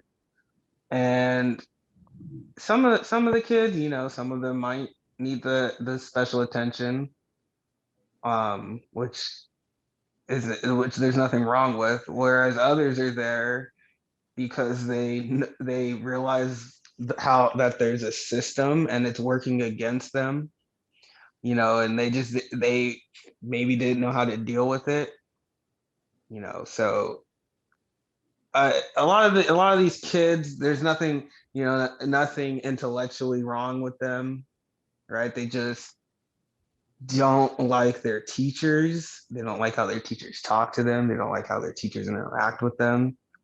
And the environment doesn't help much either, right? Because schools can be schools are honestly need to be abolished. They're such a toxic place for people. And some of these kids, they just maybe couldn't handle the pressure, which once again, there's nothing wrong with that. It's a very terrible, toxic place to be. So I definitely see that there's no intention of actually educating these children. They'd rather make them believe that they have an impairment and that they can never overcome that.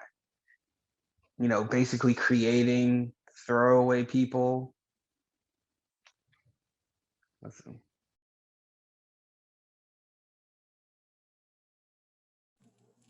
Yeah, it's very true. Like the whole idea about throwaway people, school to prison pipelines. And yeah, I agree.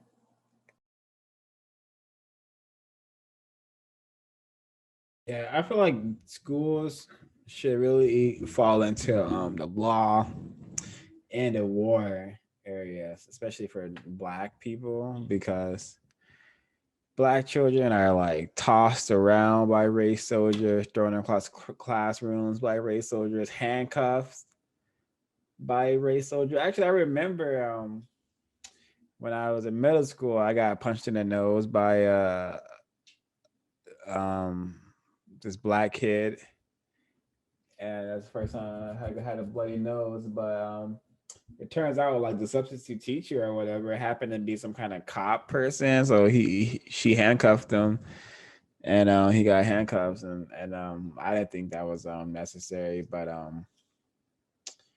racism, white supremacy, and I remember at high school, someone called the cops on me and like three other white kids, and like an army of cops came, like helicopters came. It was like, but I was the only person who got handcuffs because I was the only Black kid there.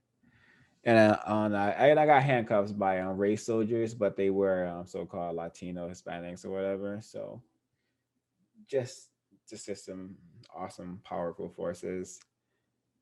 And I also think it falls under war because war is terror, racism is terrorism, and you only expect to see you know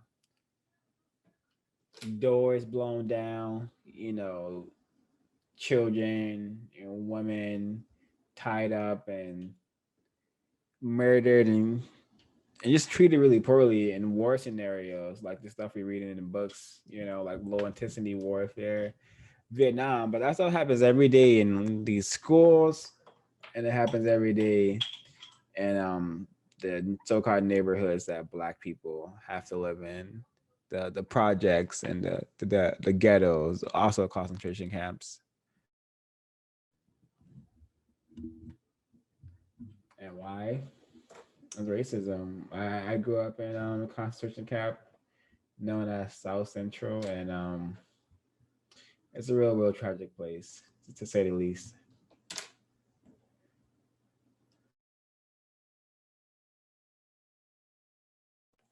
I don't mean to like veer off topic, but something that I've been struggling with too is just like, well, I mean, I would say like things here are just really, really bad, and there's so much injustice and white supremacy here.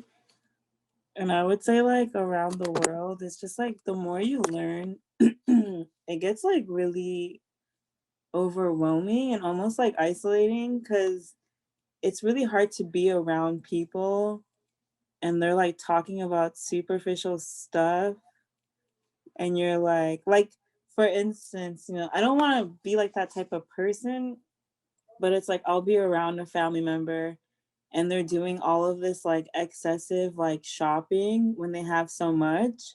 And I'm like, do you ever wonder who is producing these clothes, the type of conditions these clothes are produced in? And now I just learned today that like the fashion industry is the second like greatest influence or cause of like climate change.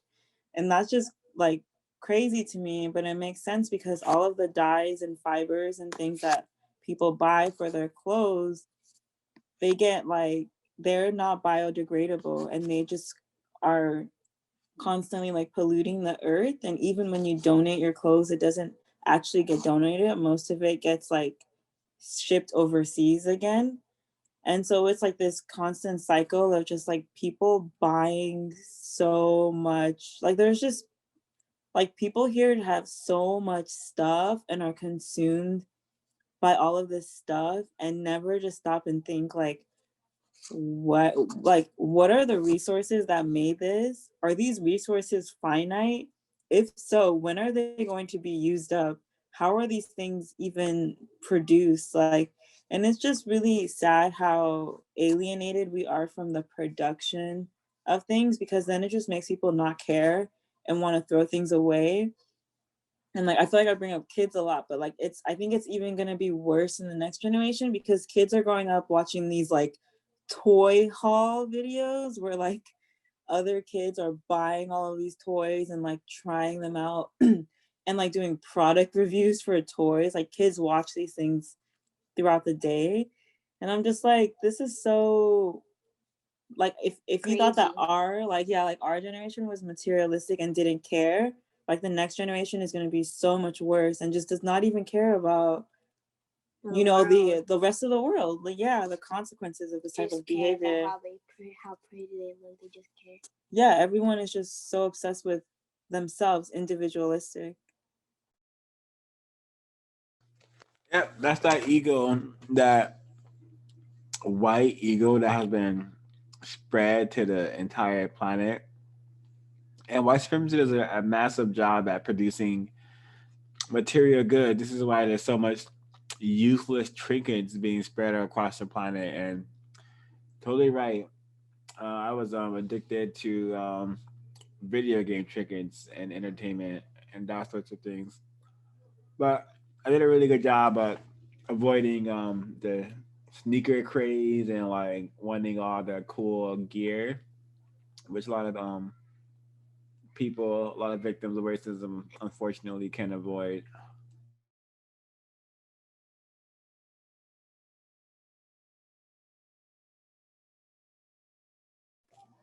Yeah, I remember being like a kid and in like elementary school and already having other kids be like, why do you wear the same shoes every day? And I didn't even think about it. I was like, but like they're shoes. I didn't know you have to wear other shoes and things like that. Like, and it's just sad to think that someone at 10 is already that materialistic, you know?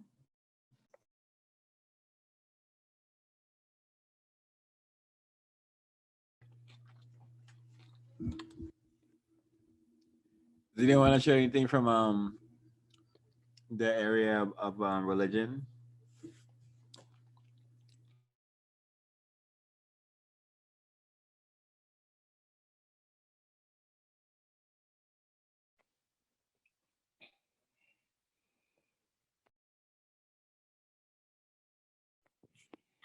Oh, I'm off work now. I was just listening to you guys. Um, you guys cover a lot of things. But I wanted to say something about religion. Um, I wonder why a lot of people, well, I know why, because I study the Bible. I've been studying the Bible like my whole life. And people, well, because of I believe, well, I know what it is. It's because of the way the government is and the system is. They didn't want us to know our true heritage, which is right in the book. But a lot of people, most people, because of the conditioning and what they did to our people, will be quick to tell you what that the Bible is written by these people and that people, but they don't read it for themselves. They haven't studied for themselves, but they're quick. But the churches are in on the government conditioning. The church has been in on it the whole time, because if they wasn't in on it, then they would get their churches burned down, and they would actually lose their. It's a business. So they only can say a certain percent of the Bible. They cannot really tell the black man who they really are according to the Bible. They can never really do that, because the people, you have to see for yourself, and that's what the book is about. You have to study, or either hear it or study. That's the whole point about it. But they made it to where they forced what they wanted to and switched everything around. They switched the roles of the Bible. They switched the roles. And so nowadays, a lot of our people, as far as meaning like black people, um or that's quick to tell you, that book is written by the white man. But did you guys know that everybody mostly in the Bible, the good people are our people, and that is our history book? That's all I wanted to say right now. Thanks for sharing, Miss Tanya. The Bible. I see the Bible as I mentioned earlier, religion being a technology, Christianity, Catholicism. Yes, all once upon a time originated from Black people, but the Bible is like a hand grenade. You read it and your mind explodes. It has served Black people and absolutely zero ways. If Black people weren't spiritual people, the Bible would be useless. But because Black people spiritual access was stolen and was replaced with the Bible, this is why they are so attached to it and try to defend it or believe it has some sort of use to them. Yeah, it has a bunch of messages and lessons that can be learned from it. But in terms of solving the problem or replacing the system of white supremacy with justice, balance between people, the Bible has done massive amounts of damage against that goal. So as I said, the Bible is a hand grenade. You read it, and your mind explodes because it becomes it's not a lot constructive for Black people to be spreading any religion unless it's going to defeat white supremacy. And I've realized that the most powerful religion on planet Earth is white supremacy. And it's really interesting because I was talking to my old Sunday school teacher, and he has some knowledge. I don't know if he was aware about white supremacy, but he told me that he would be nicer to my younger brother because he was darker skinned, because he thought, well, he's the darkest one, he probably already gets it from the world, I guess. Right.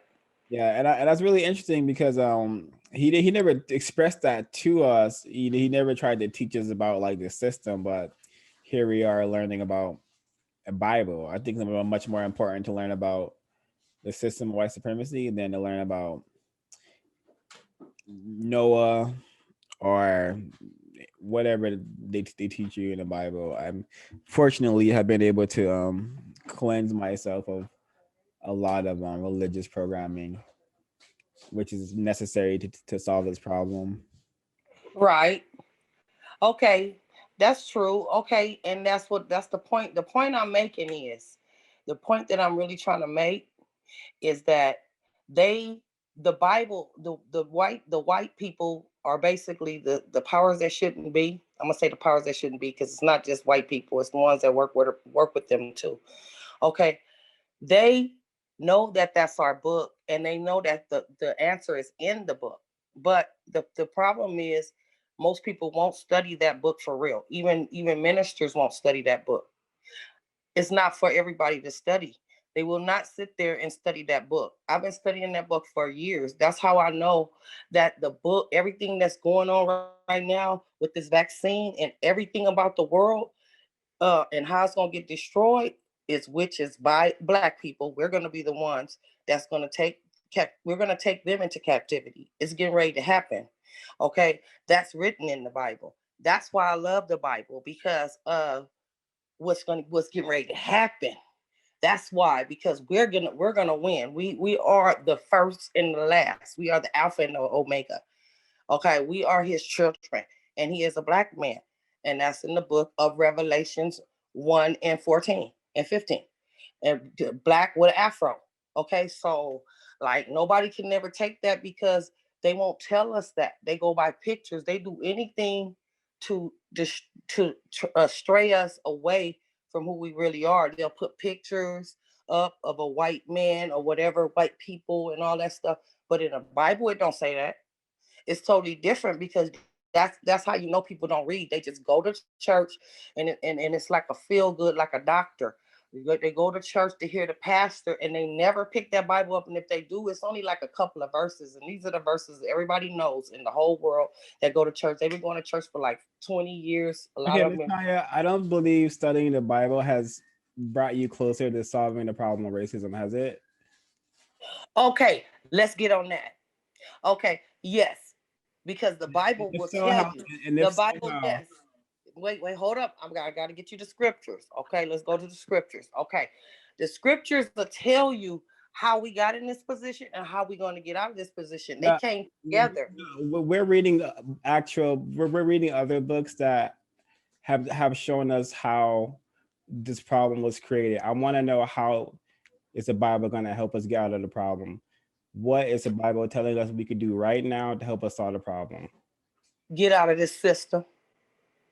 Leave Babylon. We got to leave this place. How? We cannot. We got to get out of their system. Their system is getting ready. It's basically already getting took down. The Most High God is taking their system down. But what they trying to do is they trying to take us with them, because they know their time is up. If you really check white people out, especially the older ones, they want to die. A lot of them want to die. I haven't seen younger ones want to die. I've never seen nothing like this. They just want to die, because they know that they world is over. It's never gonna go back. It's never ever gonna go back, because that's in the Bible, and they know the Bible's true. Is their world is so what they trying to do now is make everybody get marked, okay, with the mark of the beast, and which is that vaccine. That vaccine, if they look it up, is 666, the code. The what is it called? When you get something patented, it's the number is 666, okay, which is in the Bible, in the book of Revelation, to tell you about the mark of the beast. They've been telling us this since we was little kids, okay. It's in effect right now. People are rushing to get that vaccine, and they don't even know what's in it. And what it is in it, they think it's some kind of liquid. It's not a liquid. It's a device that's so small. It's two of them. The first one, they give it to them in their arm, and they think it's in their arm, but it swims. It's a little device that swims up to their brain. And when it swims up to their brain, it latches on and it starts growing, and they become, I know y'all into it already. I know y'all study, okay, because y'all smart as heck. Transhumanism. That's what it is. Transhumanism.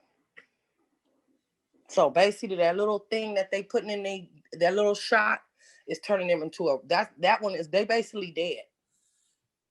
That second one, after that first one swims to their brain and it latches on and it starts and it reads all their thoughts. Okay, after that, they already possessed. Okay, the second shot is the shot that's the tracking device. Basically, the first one is to read all their thoughts, and the second one is the final one. It's both of them. The first one is already too late. They already done put the mark. That's it. I have to speak on that. What she is saying is true. It starts with us, and in the Bible it ends with us, is per se, but it's kind of hard to go by the Bible now, because everybody especially churches want you to get the James version written by a white man, and it's so many versions of the Bible that you won't have the original form of it due to the system hiding it. But Right. They did in the Bible, it does say that it what all we're going through, basically the system that we're in is going to be demolished. Just don't, I just specifically because I don't really read it through, I don't know how. Yeah, that is. Well, I just feel Yeah, I think the answer of what they say is gonna happen, or whoever, like a bunch of white people first of all came together and wrote the Bible, and its actual African history that the Bible is related to can be found if you research the works of Henry E. Clark, Joseph Ben, if you really want to know what's what the Bible is actually about. But currently, the Bible as is a giant piece of propaganda. And yes, there may be a story in there, a fairy tale in there that suggests how a beast system is going to end. But it's not going to end with a bunch of black people going to church, jumping up and down, saying hallelujah. It's going to end when black people are serious about solving the problem of white supremacy, not trying to spend their life decoding a Bible, not spending their life trying to get a person to believe in Jesus to forgive their sins. This is not how we're going to solve the problem. This is how the problem has remained on planet Earth for so long, because many black people have spent too much time on the things I just mentioned, you know, arguing about Jesus being black or talking about he had curly hair. If you understand racism and white supremacy, you should know that Jesus was black. He was killed by white Romans a couple thousand years ago, and that should make you want to solve the problem and not convince people that Jesus should be worshipped or anything of that sort.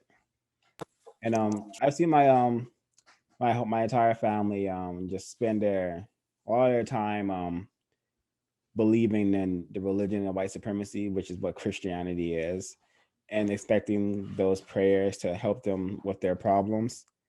And I never seen it help solve any problems personally. Yeah, for me, I feel like it also sets you up to not like actually try to solve the problem because you're like in this mindset of something is it like Babylon will end and we will be saved, but you're not like it's almost putting you in a passive state because it's like we have to save ourselves.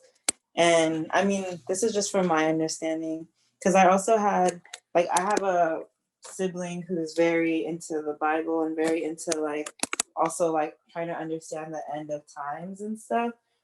And it's just like makes us all watchers, just waiting and praying that we're the chosen ones that are going to be freed from like this Babylon. And I feel like that to me is just, it's personally sounds like white supremacy because it just sounds like very patriarchal and like in this idea that like God is supposed to choose and pick which one is righteous and we have to just make sure that we're good enough for someone or the creator to be chosen and to be able to move on to like a life that is better.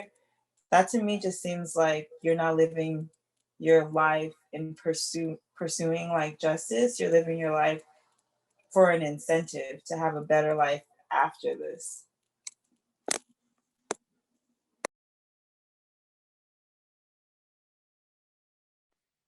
Oh, can you hear me? Okay, well, I agree.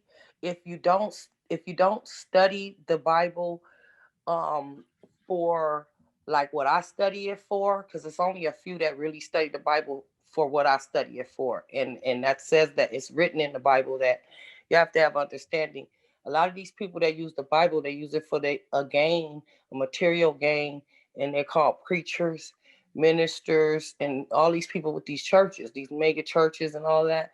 They use it for a prosperity thing, and it's a job. It's really a job or a business.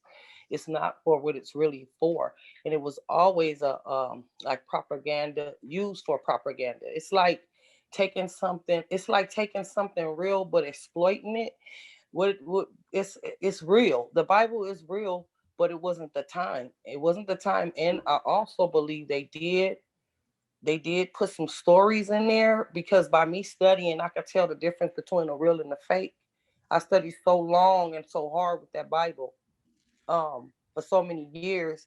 I can tell that they did put some things in there that is kind of like, whoa, like that don't go with the it has to match up. Okay, if the Bible, if certain part, it has to be, the Bible is supposed to be precept upon precept, like something's supposed to match with it. It's supposed to all go together. Like the Old Testament, it seemed like the New Testament is when they put some other extra stuff in it. Okay, it's like the stories are like, okay, and this is my opinion, and I'm a real believer, but to me, I think they, with the story of Jesus, they put like, it's like a that's when they slid some stuff in, because, but I believe it was really a man named, his name wasn't Jesus.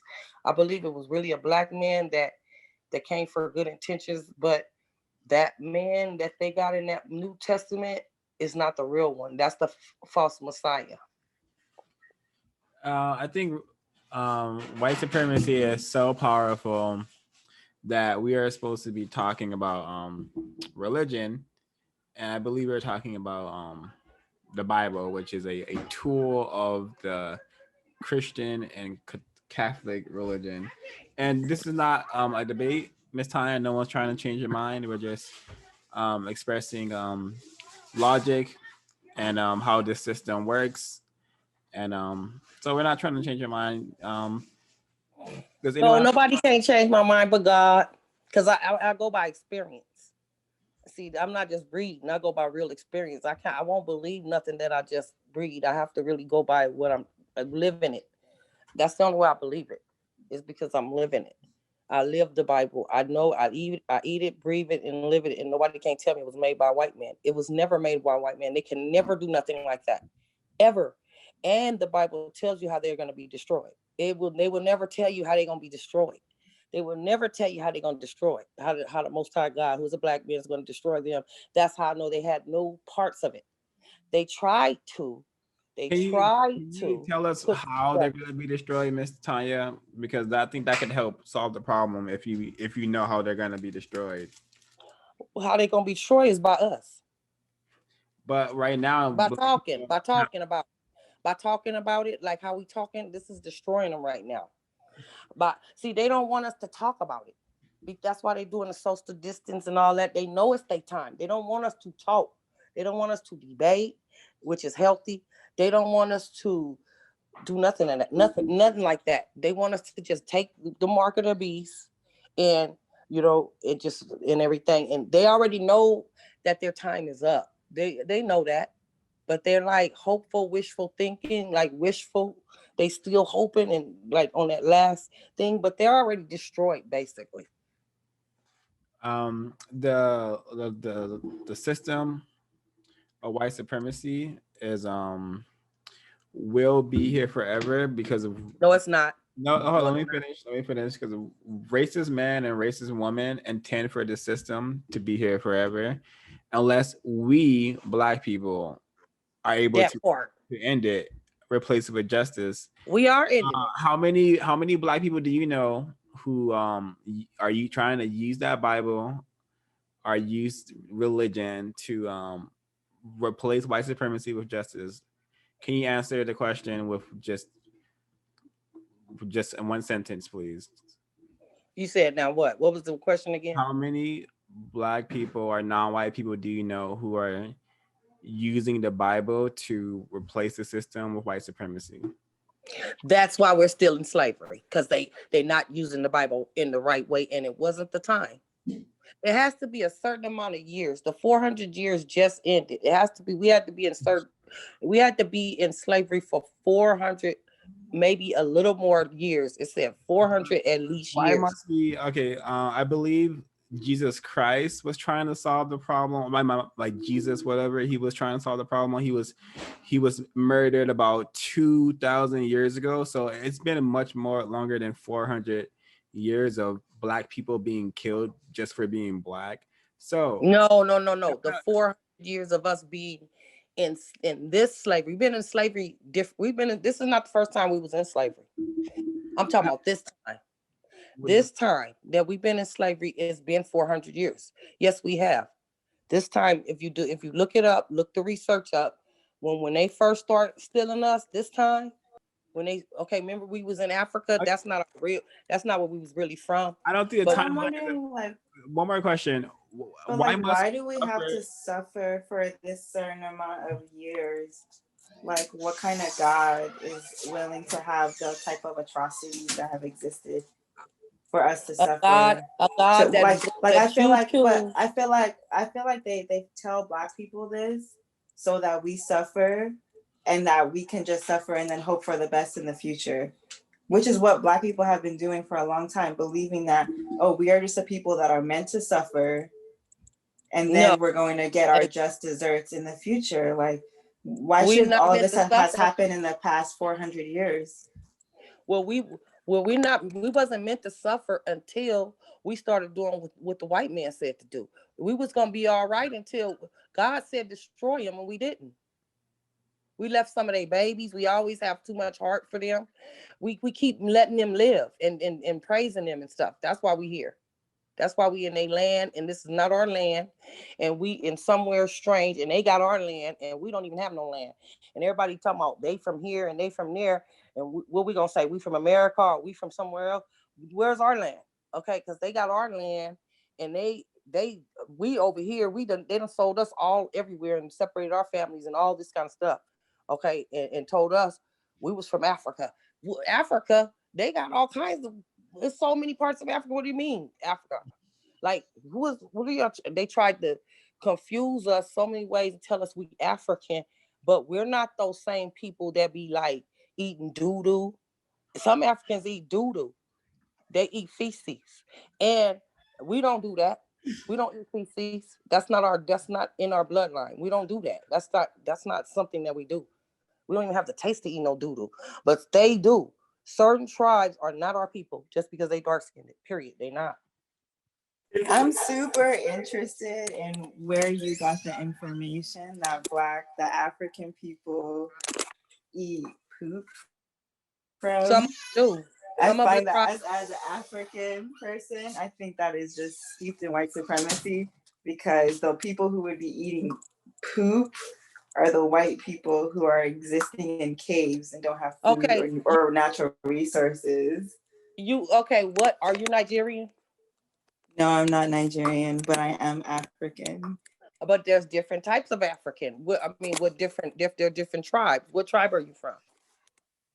Well, I'm just wondering where you got the information. You're not a Hamite. That black people. Okay, look. See, yeah, the whole Ham, the whole children of Ham thing is steeped in white supremacy. It implies that black people are cursed people, and we are not. We are not a cursed people. Heirloom, can you finish what you were saying? Let's not talk over each other. But Miss Tanya, I believe what you mentioned about African, I believe that is that should be considered an antimatter of what this group is doing. That is, I'm certain to be totally incorrect behavior. I do not believe Africans are eating doo-doo anywhere on the planet unless a racist suspect is forcing them to do so, which they have notoriously been known to do to people on the globe, throughout the globe. But I don't think that's correct. I just understand the awesome forces of white supremacy want black people to look like filthy animals and behave as such. So let's remember, all black people's not the same. All black people. I asked the question and I answered the question, but she didn't answer the question. What tribe are you from? I actually don't have an affiliation with a tribe because white people came to my country and gave my country a name and took what away name my did they give them? tribal affiliation. What name did they give you? My country is the country that my ancestors are from is Ghana, which is the country that most Black Americans' ancestors are from. Okay, ma'am, I hate to tell you, but you're not really, you wasn't really from Africa. I know by your spirit, you're not. You're the same thing like us. You're the same thing like us. Some of our people got left in Africa. Some of our people did not get stolen. I'm wondering what is so wrong with Africa that you have to separate yourself from being there? Or what do you think is so wrong about Africa? I didn't say it was wrong. I said there's different tribes. That's all I said. It's Ham, Shem, and Japheth. And we're from Shem. I'm wondering like what you think, why you think I personally am not from there. Because I could tell by your spirit, period. You is not that. You is not them. You're not. We still got people in Africa. You're our people. Some of our people didn't get stolen. We're gonna be reuniting. I think we're gonna be reuniting. A good example of let me say one thing. I think this is a very good example of how in the area of religion, especially involving Black people, it teaches Black people to not use logic. It disables Black people from using logic and thinking critically about what they're saying, because I don't believe a person should base one's entire awareness or information off religion only or religious text. One must study more than a religious text to really be aware of what's happening on planet Earth. Right. That's what I right. about that. And that's what I study, tribes. And that's how I know her personality. She is not a Hamite. I study tribes and personalities. What exactly is a Hamite? This is a group of people that were cursed. The Hamites by Moses, the ones right? that the Hamites His are mostly. Sons. Oh, wait a minute. I'll let you talk. These are the group of people that are descend from Moses' son because his son saw him naked when he was in a bath, and these people are cursed for life because of that. That's the people that I'm not from. Do you think that these people really deserve to be cursed for life because of something like that? On top of the fact that I am a Hamite, if you want to call me that. Well, I don't believe you're a Hamite, but you can claim that if you want. But the same thing you're doing is the thing that the Bible says. The wicked will not go unpunished. If they wicked, they wicked. Period. The white man and some of those Africans, those Hamites, they go together. The Hamites, they look dark. They look like us, but in the inside, they are not melanated at all. They just melanated on the outside. You have to be melanated on the inside too. Okay, I feel like we may be getting away from the race problem. So, Miss Tanya, can you? I don't think so. Because they all help. They help the white man. They help the white man. Y'all don't care about that. Y'all not concerned about the tribes that's helping the white man. I want to ask you a question. I want to ask you, how has religion helped you defend yourself from white supremacy? How have you? I'm not religious. I'm not into religion. Studying the Bible is, it doesn't say anything. The Bible doesn't. The King James, which is a Black man who ruled Great Britain and Scotland twice. How has studying the Bible protected you or given you any tips and techniques to be safe and sustain yourself under white supremacy? Oh, I could hear God's voice. He told me when they tried to kidnap me, when the white man tried to see that, because your auntie, what you don't know is I've been studying for years. Okay, so when I in school, I was attacked too, and I used to be in special programs. I heard how y'all was talking. What they do is the smart ones, they do the opposite. Because when I was in school, okay, they used to do the opposite. Okay, so if you smart, they switch it. Okay, so if you the smart one, they gonna pretend like you the dumb one. Is this what they do to black people? Okay, so they gonna pretend like you the dumb one because you're really smart, because they don't want, because the whole system is made to train us to be a slave. That's, and the Bible says that. Okay, for people that do study, if you really, really study, because see, it gives people migraines to really study, but I did that. I studied for years, but see, you got to get past that level. Is you got to get past that level and get past it. So you got to tear that Bible up, studying what's going on. You got to know what's so important about that Bible. What is it? What is it about that Bible? It's something about that Bible. But anyways, that's what they did.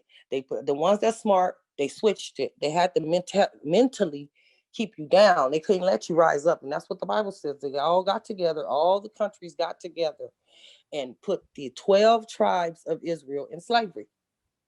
And the Negroes are the ones that's getting ready to rule, because that's in the book of Genesis 49 and 10. It says, and the Negroes are the tribe of Judah. We are the real Jews. Okay, we are kings and queens. We are going to rule with a scepter. You know, a scepter, a golden scepter. You know the scepter, what that is? We rulers. We rulers.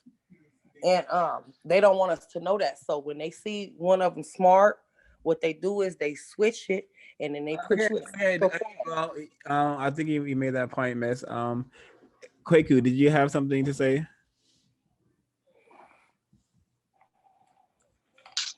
Yeah, I just everything that's being said is, I find it interesting. You know, I don't know where to start. I'm outside walking right now, but I don't know where to really start. I have a lot of questions still.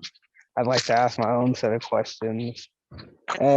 You know, because this was somewhat confusing for me. But I seem to hear there being two different types of black people, and I understand the Bible to be, you know, used as a weapon against non-white people. That right. If you don't understand the Bible, right, is it meant to enslave you? But if you do understand the Bible, I don't know what you use it to enslave. So, I mean, there were some names thrown around with some tribes and some different kind of people, and it's very. I just have a lot of questions. Well, yeah, I'm from the tribe of Judah. I want to mention all those classifications, all those names thrown around. Another good example of how white supremacy will create a bunch of names of groups of people, and then people will argue them and be like, "I'm this tribe, or I'm this tribe, or I'm that tribe." You know. See, I could see how that, you know, can definitely be used like a white supremacist tool, right? To, you know, Never, keep black never. people. The white man would never ever tell you who you are. Never. You're saying he disagree. wouldn't They tell would you. never tell you who you are. I disagree. They would tell you everything, but a child of God. Miss Time, let Kwaku finish his thought, please. Okay, so you're saying that the system that the system would never tell you you're a child, would let you say you're a child of God. Is that what you said? Can I be heard? No, I read it. It's in the book of Genesis. I mean, it's in the book of Revelations 1, the chapter 1, 14 and 15. Go to the King James Bible. King James is not a white man. He is a black man from the tribe of Judah who ruled Great Britain and Scotland twice in the early 1600s, right before we went into slavery this time. I don't think any black man is ruling anywhere. Okay, so Look it up. my Look it up. Look up does Black King James before you call somebody a liar who's 53 years old and been studying since they was kids. hold on, Miss hold on, Wait, I'm hold just on. confused. How, like, Look it I up want is to before that? you What call finish is my somebody a liar question. that's been studying all their life. Look it Wait, up. I want to no finish my no one called question. you a liar, miss. I just want to say no one used the word. That is saying I'm a liar. Because you didn't I, look it up. You just said I don't believe they're doing it. Okay, you don't have to Sorry, believe, no, but look it up. that wasn't, and I uh, and we I Look it up though. have Because read you'll be that going all around. Look it up. I believe King James to be a racist suspect, miss, which is a white person. But Never, never. King James will never be. He used to kill witches. He used to kill gay people and hang them at the stake and burn them. because he's a white man, miss, I believe that. No, no, ma'am. No, sir. A white man will never kill a witch. Come on, let's get y'all mind right. A white man will never kill a witch. They're witches. There's witchcraft. They doing witchcraft all day long. Y'all don't see it? so you're saying that a white person would never kill a witch because white people are like witches? Yes. Okay, Look up the so definition of a witch and see what they do. They do the same thing. Pharmaceuticals are all that is witches. All the yeah, drugs they put out the street every day is witchcraft. yeah, I also, somewhat feel the same way, but the Bible, should line up with history. Earlier you said It does that, line up with history. but Wait, earlier I'm. you said that Oh, earlier you said that there were so you said that you feel that the Bible lines up with history, Okay, all of the what point occurrences are you making? that you said earlier that there was something off with the Bible. Yeah, And they did try to put their little stuff in it, but see, they would deceive the very elect if they could. Have you ever heard that scripture? But I'm the uh elect. I'm one of the ones that was studying, so I'm elected because the Bible says study to show thyself approved. So I'm elected to study. I had to sacrifice my whole life and my children. My children had to sacrifice theirs. The things that we've been through in this system because of what we study. Oh, you don't go I through had a that for question nothing. for Tanya. What do you classify as a witch? Somebody who takes natural things of the earth, uses spirituality, and creates something from it? No, that's a witch I am then. I'm a witch if that's what the witch is. That's not what I'm Well, then saying. wouldn't you have been burned at the stake by King James if you Uh, are so? Because I would consider myself to be a witch in some ways, and a lot of okay. black people to be What's your witches point? because no, What's I'm your point? saying Because I'm like not a witch, but you might call me a witch because I heal people. That's not what a witch is. yeah, I'm trying to figure out then what is a witch In my to point, in you. my point of view, because you can look the definition of a witch up. Even though they try to, these new dictionaries are different than the older ones. No, But we want if your definition because we use our y- own definitions. okay, well the definition of a I witch is somebody that from me studying witches and what the Bible says about witches, witches are not good. They make people mhm. sick. They don't heal people. Witches don't heal people. Prophets and children of the righteous people heal people. Witches make people sick and kill and make people gay and turn people the opposite of what they're supposed to be. That's what a witch does. And So witches are this is white manipulators and people then. narcissists. This is Manipulators and white narcissists. this is white people. Well, I This didn't is, say white people right now. You did. I'm just describing a witch, and you said white people. okay, that for me they fit that description of what you're saying. I feel that White you know witches make people sick. They bring diseases. They into everything the opposite of righteousness, yes. and that's a Uh, witch. And what is righteousness? Righteousness is Very good question. putting righteousness is just feeding yourself the right food. Ain't that right? Mm, mm. Ain't that right? Like Yeah. nutritious So you, food, feeding yourself nutritious food. Ain't that righteous? falling logic. Yeah, I agree with that. Talking to people, your brethren, your family, your friends, like they are humans instead of animals. Ain't that righteous? Yes, it is. No, That's what Anybody should know what righteous is, well, like that. Yeah, but they don't that may because they work. don't. It's not in them. That may be logical, but I believe due to the system of white supremacy, righteous is meant to be white, and it's meant to mean everything white is right. But that's just that's the system. That's the powers that shouldn't be. The devil. That's the devil. But it doesn't. And a lot of white people, a lot of the religion of white supremacy says that which is Christianity and Catholicism says that the devil is a black man. I'm not a Christian or a Catholic. I'm a Hebrew Israelite, like it says in the Bible. I'm from the tribe of Judah. I'm a Negro. The white men name me a Negro and African. I ain't none of that. What is a Hebrew Israelite? I'm from the tribe of Judah. God has 12 tribes that he loved, and the rest just gonna listen. Because we about to rule this world, period.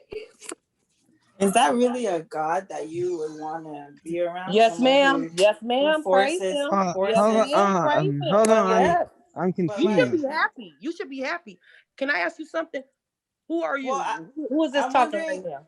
This is You should Heirloom. be praising him, girl, because he is destroying these people. They're dying of skin diseases. They're dying of they're what are them people called? But he's also killing reptilians, girl. They gotta go. But he's also killing my people, right? Because my people are the Hamites.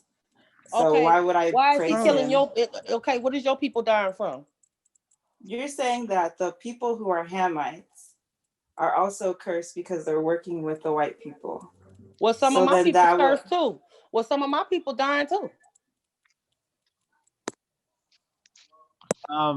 Can I be heard? I want to ask a question. Well, I just want to follow some logic really quick because she said she's from the Hebrew Israelite tribe, and I believe it's 12 tribes. I'm from the tribe of Judah. Yeah. Exactly. So can you elaborate on that? I believe Israel is located in the Middle East, which is located in North Africa, which would logically make you, exactly. That's what it says in the Bible. Which would logically make you from an African tribe, if that's I'm African because we traveled so much. I became African because we ran into Africa. We fled into Africa trying to escape Roman persecution. And the reason why we were being persecuted, we had to get up out of Israel and out of Jerusalem. Really, we're from Jerusalem. Yeah, right. And Hebrew is called, our real language is Hebrew, Paleo-Hebrew, ancient Paleo-Hebrew, the first language ever made. The first language was not our language. It was called Phoenician is the Egyptians. They are the Hamites. They're the ones that had us in the slavery the first time and dogged us out, and they look just like us.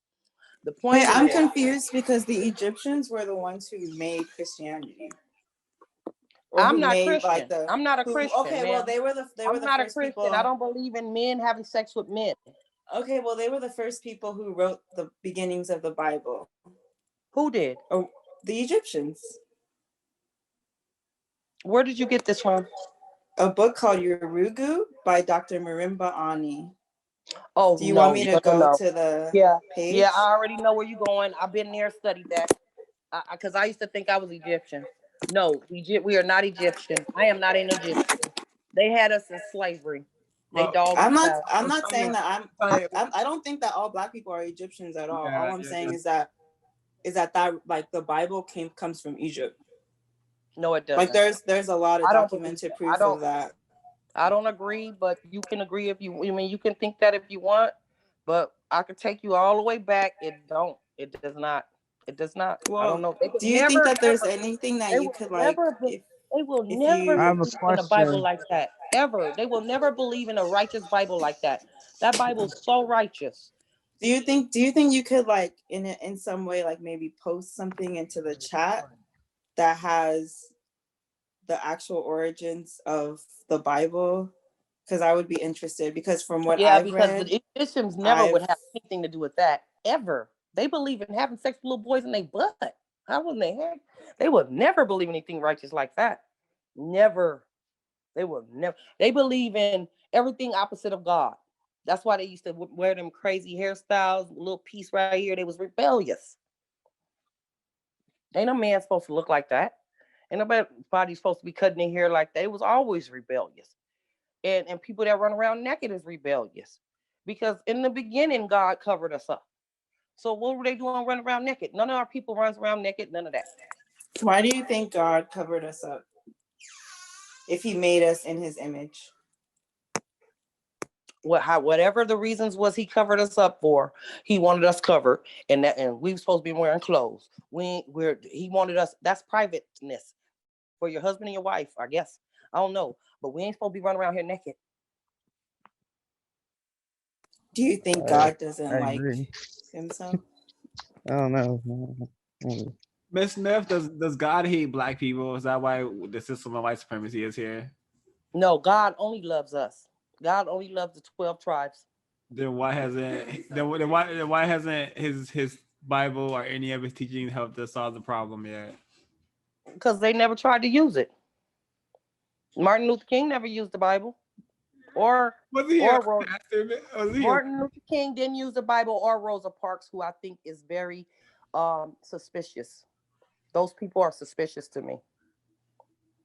The religion of white supremacy is the most powerful religion. It kills logic in Black people. It does. I agree. But I'm not religious at all. I'm not a religion. I'm not a Christian. I'm not a Catholic. I'm not none of that. I'm just a child of God. I'm a Hebrew Israelite. So do you consider the Bible to be more like a spirituality? Yeah, it's actually you got to see it come. If you start reading it, you're gonna see it coming to life in your face right now. Right now. The Bible is the biggest, the most popular book in the whole world, and it's the reason for it. And it ain't for the white man, because they about to be destroyed, demolished by Black people. But do you know, in the proximity of, like, do you think it'll be in our generation, the next generation, the generation Yes, after? I believe it's, yes, like the Bible said, I believe it's 3.5 years. Wait, it's gonna happen in 3.5 years? From the time that they declared this bullcrap.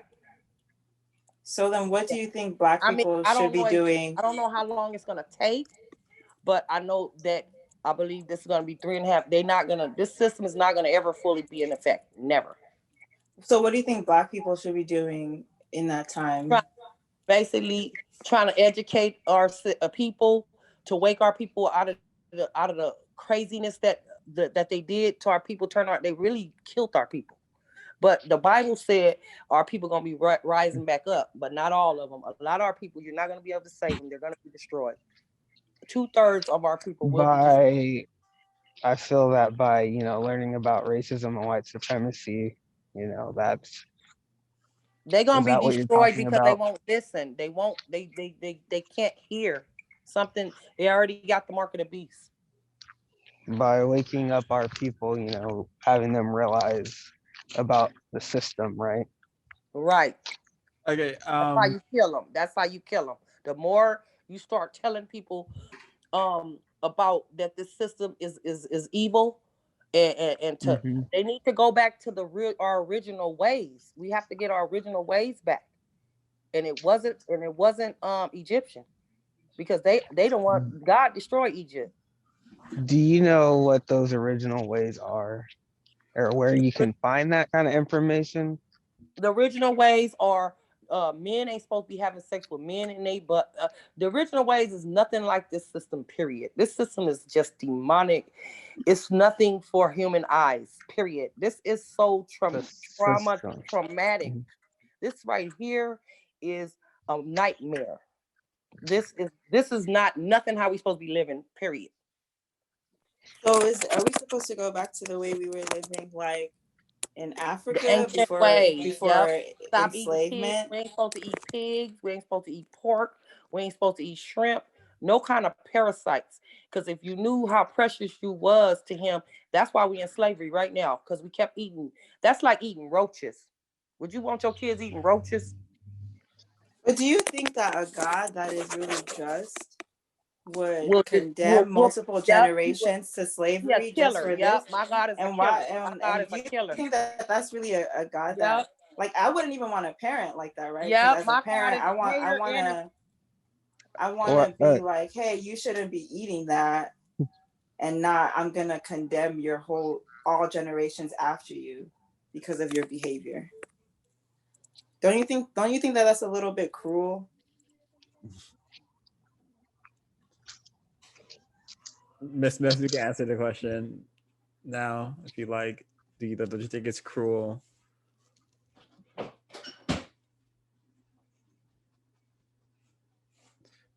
Ezekiel, did you have a question too? I somewhat feel like we are, speaking about the same thing, but just in like two different languages. If I could describe it, because it seems like what Miss Tanya says is true. If it is that she studied the Bible, that's something that the code says to do, is to study something. So uh, she's using it how she says it's supposed to be used. I don't know. I like I said, I feel we were talking about the same thing, but just two different languages. She calls it, she can agree there's a system of racism, white supremacy. So I found this conversation interesting. Yeah, I also find it a very interesting and telling conversation, to say the least. Yeah, I'd like to chime in. Um, I did mention something earlier while Zeke was on the mic, and it wasn't really Zeke talking, it was me at the time. But I just want to add, I did get in a lot of insight, from this conversation, just listening. Um, I think one thing was very clear to me is that, you know, I still have a lot of questions, and there are a lot of things that were pretty confusing to me. But that's bound to happen. Um, I think at the end of the day, you know, racism, white supremacy is it's simple, but it's very clever at the same time. So, and I think the goal should always be simple, to bring balance to all people and to end mistreatment of all people. And there's one thing that can really achieve that every day, tangibly, and actually set goal markers. And then there's other things that seem like a phenomenon is going to save us. It also feels like one of them definitely has zero unity, which will obviously continue the same problem that's going on now. I don't want to believe that you know that God believes that only certain people deserve His love. Um, and yeah, I mean, at the end of the day, just definitely promote. For me, it's about promoting unity and trying to come together, being a universal man and universal woman. And if No, that ain't gonna work. it doesn't, Ain't gonna if work. Women and men are different. can I It can I ain't gonna be finish? one person. Just one sec. Let me finish my thought so you can actually get the whole idea. Um, I do think the goal is to become universal man, universal woman, Okay. and that anything that promotes against that, is definitely racism, white supremacy, and that's just keeping it very simple. Well, I'm Okay, at least racist. you can't be Because racist. racist means you love your people. I love my people. No, Tanya, Messiah racism is actually the global system of people who classify themselves as white, abusing and mistreating and subjugating everyone Well, who they racist mean you love your people. no, no. Let me finish telling you our definition, and then you can tell us your definition. But our definition of racism is white people who have decided to abuse, subjugate, and mistreat everyone on planet Earth who they classify as not white, especially black people. So that's what racism, because you can't be a racist with our definition because you have no power.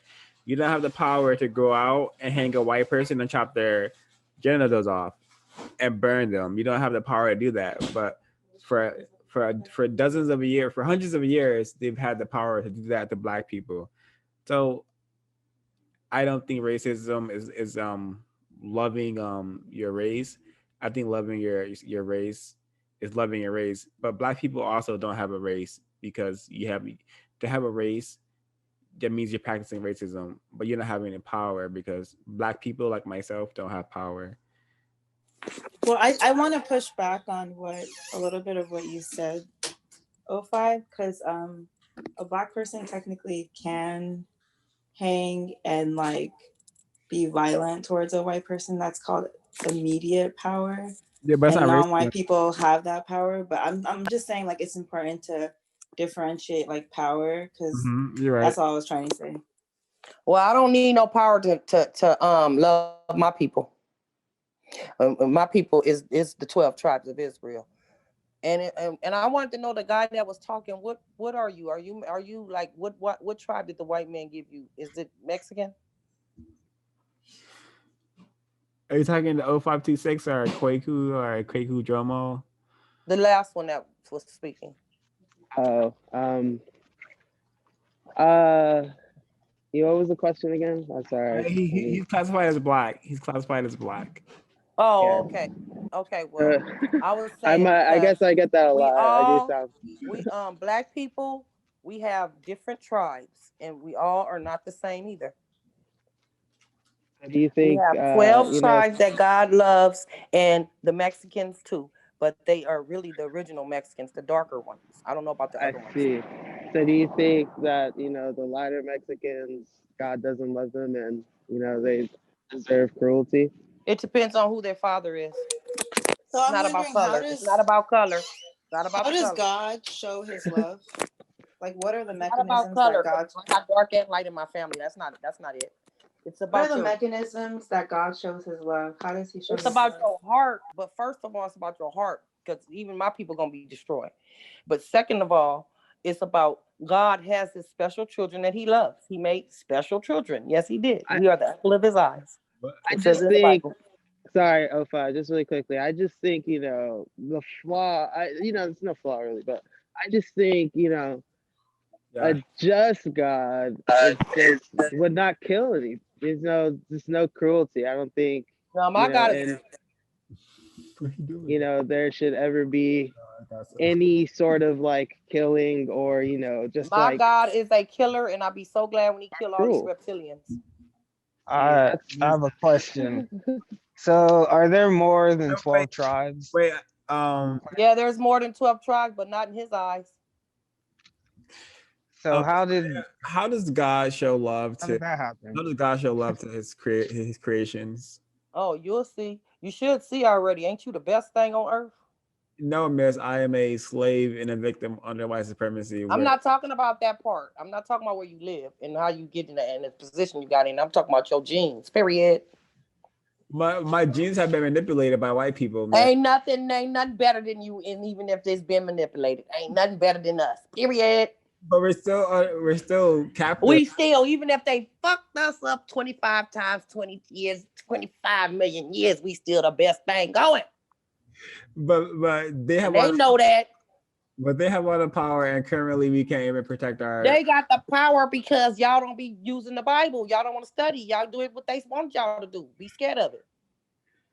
That's y'all power. That's y'all sword. Y'all need to be cutting heads off. I'm I not. cut their I heads wouldn't off. say. Shit. I don't even have my tags to my car. Shit, I've been riding around and shit. Police, what? My God said this and that. What? You got to use your authority. My God is black. Period. Miss, it's definitely No, it's time. Y'all just don't know. It's time. We out of slavery. We just still here. I would just say, like, I would really advise to get plates or something, because you just want to minimize any contact with law enforcement in general. Yes, true. That's true. But I couldn't for do your it because they safety. tried to set me up. They tried to set me up, but I'm finna get them anyways. They tried to make it to where I had to pay $700. You know, they always trying something, but I don't care anymore because I don't care about them anymore because I have authority over them. Period. I'm just still in their country, but it's about to be destroyed. Period. Miss. There's only one country. It's called the White Nation, and that's the entire planet currently. I know, but we about to destroy all this shit. Period. But I don't see. I don't get invited Just to the have meeting. patience. Y'all gonna see it.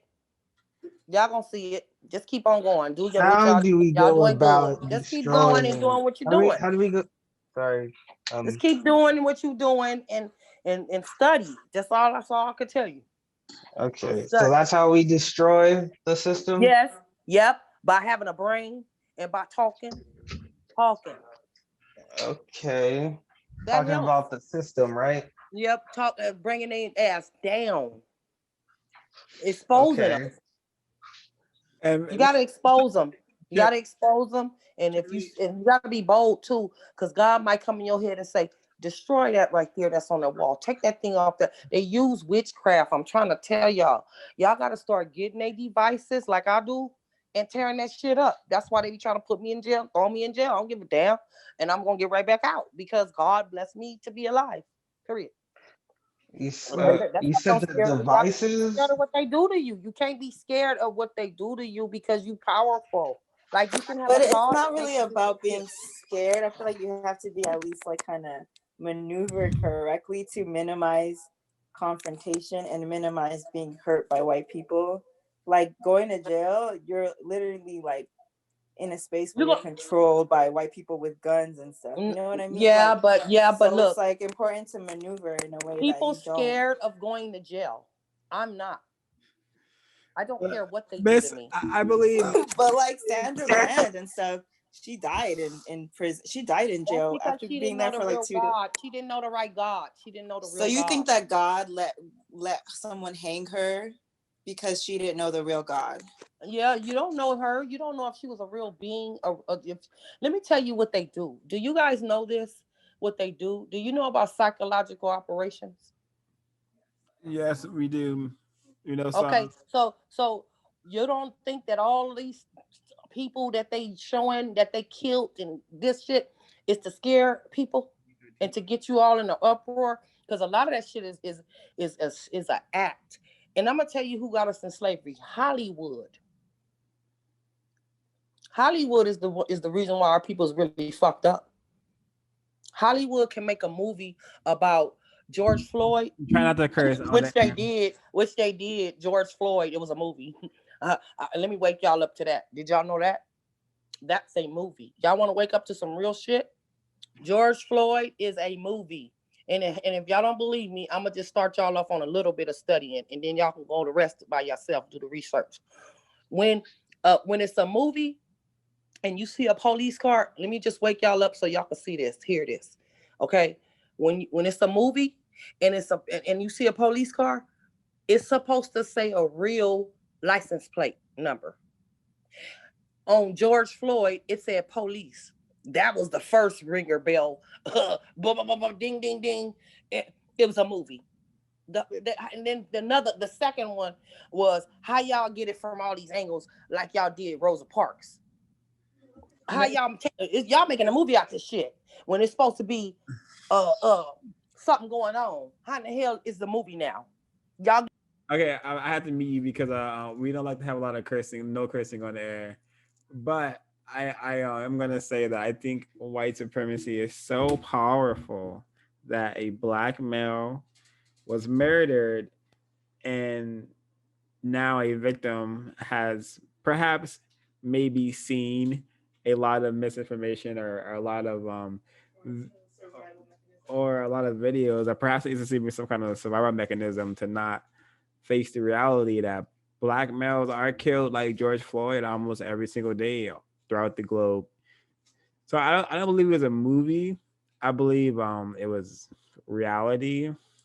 Um, but I'll let you continue. But please refrain from cursing. Sorry, I'm gonna blow a lot of people's mind. I go against the grain because I study for real, and God showed me stuff. We got a real relationship, like we're real cool, like he's a real man.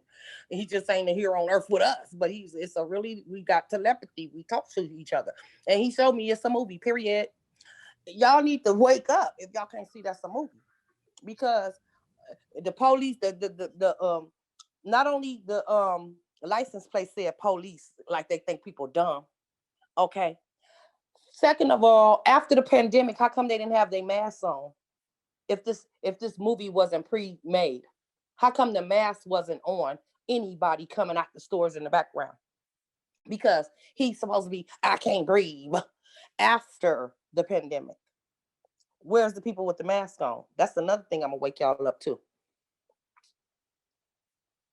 And I believe that girl was real. The girl that was crying and she came and she was filming it. I believe they staged it because they knew she was an activist, and they knew, they listened to her phone calls, and they and she, some kind of way, they knew that black girl was gonna go hysterical.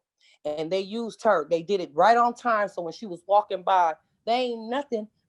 These people are deep. Like you said, white supremacy. It's way beyond. These are demons. These are straight demons. They've been doing this shit through Hollywood. They can turn me into a white man with makeup. Yep. They can turn me into an old white woman. Where are you getting this information from? You don't see how they turn people into. I don't ask because I disbelieve you. I just want to know, because this is a very Hollywood. They can turn you into a anything you want to be. A Puerto Rican, whatever.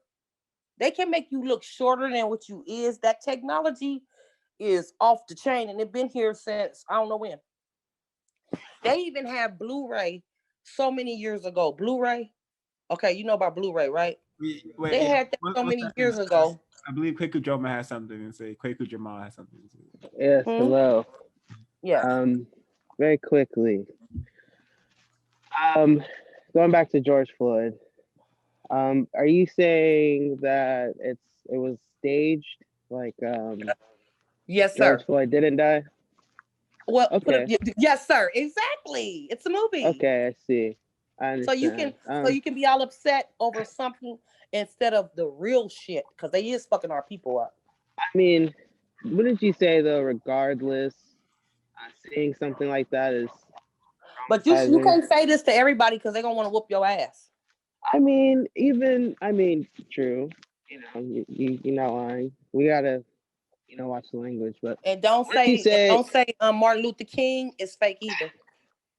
Wouldn't you say that I think he is. Something like that though, as a black person, is pretty traumatizing? They want to traumatize you. Did you see the one when that girl was in the freezer? Did you see that one when that black thick and juicy girl was in the in the freezer? Yes, I that did. was a trauma too. Guess what God told me that was? A robot. So what do you think that does to? Again. Are you talking about the incident that happened? I believe that was in Florida. That happened in Florida. The girl that was in the freezer walking around until she died. Yeah, she wasn't even real. So untraumatize your eyes.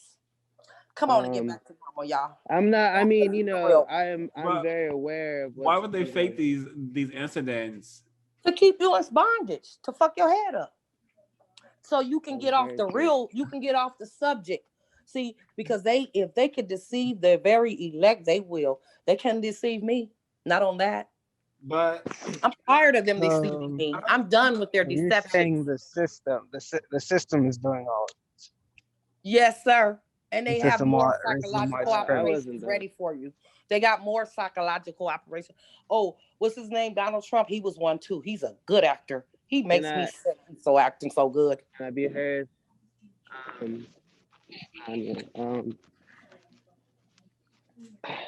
So, if if something they're showing us stuff like this to put us in bondage, correct? Right.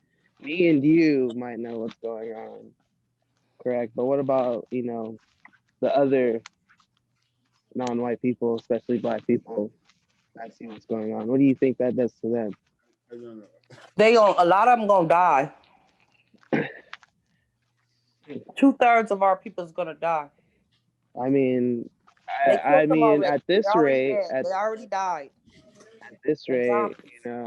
you Yes, might they put drugs on the streets every day. Every day there's drugs on the streets. Who's doing it? Very true. Very true. Also, so do you think that because the whole point of this is to basically end racism, right? So by putting bondage or that type of traumatizing stuff out to the people, especially non-white people, especially Black people, that obviously would not end racism, correct? What do Well, you think? see, Because racism me is and you are nothing to just me because I know who two they people, are. They're reptilians. So Miss racism Tanya, is like, I'm racist. I'm racist. me and So that's you nothing. cannot end racism, correct? Like we need, No, the Most High God unity. is, and he's a Black man, and he's going to destroy all them reptilians. And everybody that helped him is going to get destroyed too. They're getting destroyed right now by taking that vaccine. Okay, so it's really important. It's really important with the words we use, and I've heard this word mentioned about 3 times now. I believe you're saying reptilians. What? Reptilians are. I go by the Bible. Okay, in the beginning there was. Remember they was in the garden. Okay, there was this reptilian there. It wasn't a snake. It was a reptilian.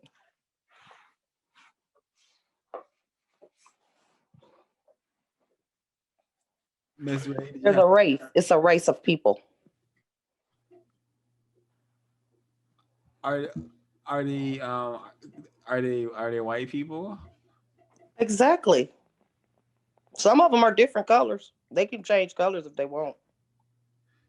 But it's usually them because they don't have no covering. Like there's no melanin in their skin and they're just exposed. It's easy to take over their body. It's not actually them. It's the what am I calling it? The deities that take over their body. It's easy to take over their body because their souls is corrupted. They have a lack of morals. I have a quick question. So if this God is going to destroy everything or destroy not everything people, everybody that think they ain't gonna worship him that did something to his children. He said, "Prepare slaughter for what you did to my children." It said that in the Bible. Prepare slaughter.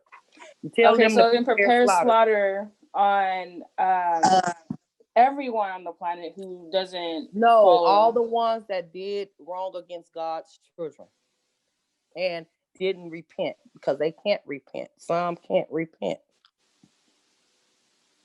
Okay, so then my question is, so if that's happening, are we supposed to just sit here while racism and white supremacy exists? Stay where? Here. I'm going back to Africa because the Bible says we got to go back the way we came. On ship. We got to get up out of here. Got to get up out of their places and all their systems and detach from it. White supremacy is in Africa too. Well, it's certain parts of Africa that they can't mess with. There's certain parts that's ready for us to come back, that's building up. Yeah, it's everywhere. It's all over the whole earth. But the point is, there's certain places that's preserved in the Bible that we have to go there. We have to go there. So then, where exactly are those places? Corners of the earth. It's 4 corners on the 4 places of the earth that the ones that God tell a group of people, some groups of people is going to meet up there, and that's where we're going to meet up.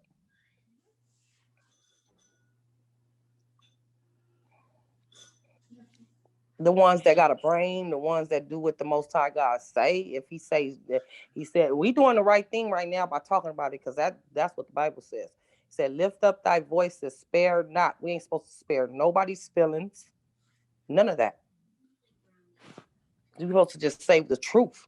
Lift up your voice and tell the truth. Prepare slaughter also. They got to prepare slaughter for what they did to God's children. So the slaughter is for, you said, for the 2/3 of the All the world. shit they dying from, all the stuff they dying from, we ain't got to worry about nothing. Just look at them. Let's see. Yeah, okay. They deteriorating.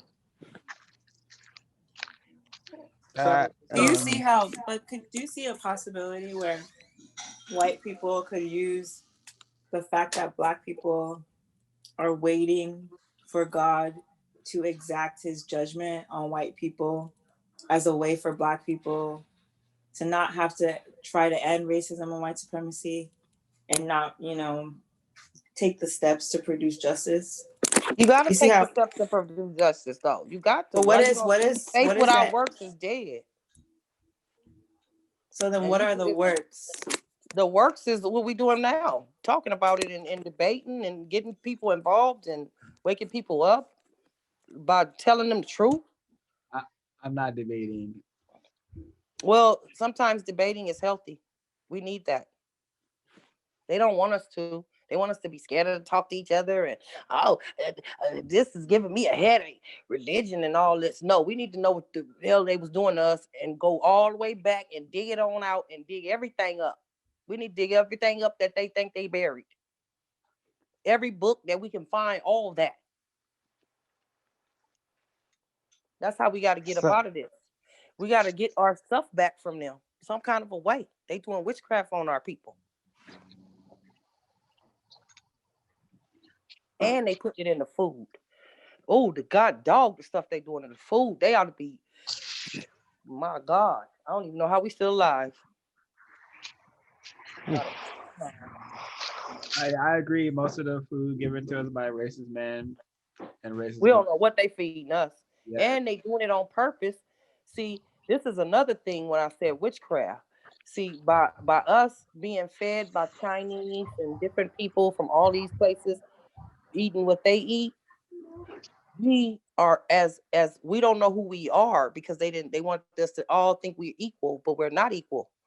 Okay, the ones, certain tribes don't supposed to eat certain stuff, and if you eat that, that's witchcraft, because that's going against what your DNA is about, and that's why people's getting they messing up their DNA. But the white men know that, they know they can eat stuff that we not supposed to eat it, because they are trash and we're not.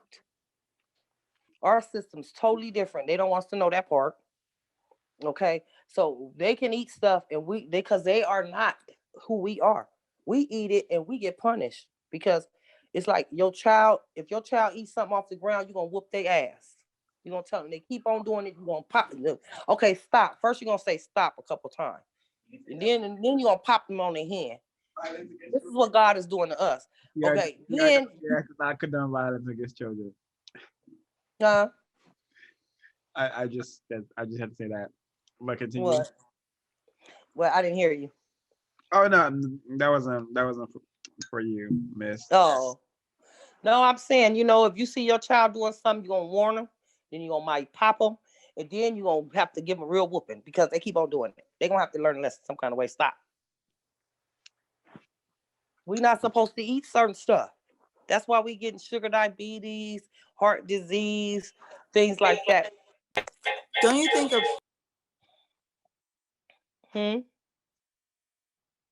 Okay. Don't you think a better way is to maybe tell the kid, hey, you shouldn't do that because it's going to hurt you, it's going to do this to you, and I care about you, so I'm gonna make sure that you don't do this. Like the Bible says, like the Bible says. Tell them like how God is, because He's perfect. The Bible is saying, right? The Bible is saying so you believe in saving the child by giving them the rod? because that is what white Yeah, people. That's yeah, because that's the that's rod a don't white have to that's a hit you. white that's The a white rod doesn't have to supremacist. be. No, wait, That's a wait. white The supremacist rod, idea, right? Black people were not hitting their kids well, the rod doesn't have. until white people taught them how to do that during slavery. Okay, now look, the rod. That's what I agree with that, because the rod is not what people think it is. The rod is like just being stern with your words, being stern. That's the rod, and it just ended up with the white man. That's the way they do it, but we inherited their ways by being around them. We ain't supposed to be around them. They're a plague. I don't We're not even supposed to be around them, breathing the same air they breathe. I believe that may be very accurate. Um, so yeah, religion of white supremacy, powerful, awesome force, kills logic, kills the soul. Um, do Yeah, I believe religion kills everything, because I'm not a religion. I'm sure not Catholic, because they believe in pagan. They pagans, and they believe in they worship Mother Mary, and they believe in having sex with little boys in their butts. That's sure not my religion. Christianity believe in two men can be hit together, and they believe in eating pork and doing everything against God. I ain't that one either. I ain't none of them. then why is the Bible attached to these religions? Because they want to use it, because it's the best book of this going. Wouldn't you want to use the best thing going? But you only use certain stuff out of it, see? Because they're not going to tell you the truth. Because if you start talking the truth, well, now you can talk the truth all you want, because the time is over. But before this time came, before the new millennium came, which was the time, um, you couldn't talk like that. They would, if you really told the truth about the Bible, you'll be in prison. You'll be something happened, you come up dead. But all time that we currently know and like have knowledge of is controlled by white people. The whole idea of a millennium is a white. But do you, okay? Can somebody ask me? I want to know. Okay, I know y'all smart as heck. Okay, I'm just trying to figure this out. Do y'all know this part? Do y'all know why they are in control? Because why they are on top? Because they thought of the system of white supremacy. They decided that if we have a system, yeah, that's in the Bible though. They got to get. That's what I want y'all to know. That's in the book of Genesis. They got together and devised evil against us. They all got together and got a system together. All the tribes that wasn't chosen, all the 12 tribes, they all put us in slavery. They put us all in slavery, even the Mexicans, the Puerto Ricans, all of us was in slavery, all 12 tribes. The islanders, and they put us wherever they wanted to and used us and worked us. And it's a reason why that happened, because we were the rulers. And somebody said that black people ain't never ruled. Yes, we did. They just don't want you to know that. They hid all that. And they got some of our books up there in the Vatican. See, the Vatican is a real place. It's a real country that we don't even know about. We don't even go there. The reptilians live there. I think. And they suck blood. Well, I think if just for clarity, you said reptilians are white people. Let's call the reptilians white people for now. Some of them are black. Obama's one. And Michelle. They drink blood. They got some that's black. Yeah, because they destroyed the whole world. They got a lot of people working with them. All kinds of people working with them. Period.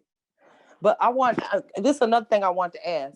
Do y'all know why they be so busy trying to get all that blood, like blood banks and doing these blood drives? Do y'all know what they doing with that blood? No, ma'am. They drinking it. It says it in the Bible. Do you have that scripture available to read to us? Yes, it's in the book of Revelation. It says they are drunk from the blood of the saints. They've been drinking our blood. Mm. That's how they do witchcraft, by drinking our blood and stuff. And people So just keep giving them blood, just giving them blood for free. They thinking we just doing this with the blood. Oh, just in case somebody needed for a blood transfusion. How come they'll give people $75 or $80 or probably more just to go give them some blood? because people need it in the hospital. Not that much. They don't need no blood that much. These people, this is a real business. Yeah, because is money involved. The racist Yeah, there's money involved, but they're actually drinking the blood. You got to do the research. They actually make food with the blood, drink it. These are the elites. Can you share your sources, or does the creator talk to you directly to give you these? All I can do is there's actually it's the reptilians. It's the reptilians. It's all on YouTube and stuff. They tell their stories because they think it's normal. There's witches that do it too, and they think it's normal because it's the way they was raised. And they get on YouTube and they tell real things. You just have to meditate, and God will send you in the right direction, because everything ain't for everybody. Like, I might be on the road to studying this. You might have to be on the road to study that other thing, but we gonna all put it together. That's how we got to get free out this system. We can't like put somebody down. Oh, you said his name wrong. Oh, you did this wrong. No, we got to all just encourage everybody. We got to encourage each other. Like, we got to love each other because they hate us. Yeah. So, I agree. Got to get our love from each other. Black people, logical. Under the And don't system of stick up racism, for white them. supremacy. And how we going to get free? Don't stick up for them. Period. Don't stick up for Stick them up when for God who? destroy them. They getting theirs. Yeah, Yeah, but like when you use the word they and them, can you let us know who you're talking about? The wicked ones. Whoever the wicked ones is, that's part of the system that got us in slavery, because it's a system that got us in slavery. Because if we wasn't free, how come people can come from other countries and get businesses, and our people is going through what we going through? Like, for real. Like, all these people, I can't understand how people can say, oh, slavery never happened. There's people that actually say that. Slavery never happened. I believe that throughout this 3-hour plus conversation, that the answer to that question is white supremacy. That's the answer, white supremacy. Right. So we could call it what it is. It's white supremacy, but I don't give them props like that, because they ain't nothing to me. I already know how they took over, and it's only because God let them take over, just to show us that who we are. We're gonna let. Then there's people that still protects them. I mean, they will die for the white man. Massa.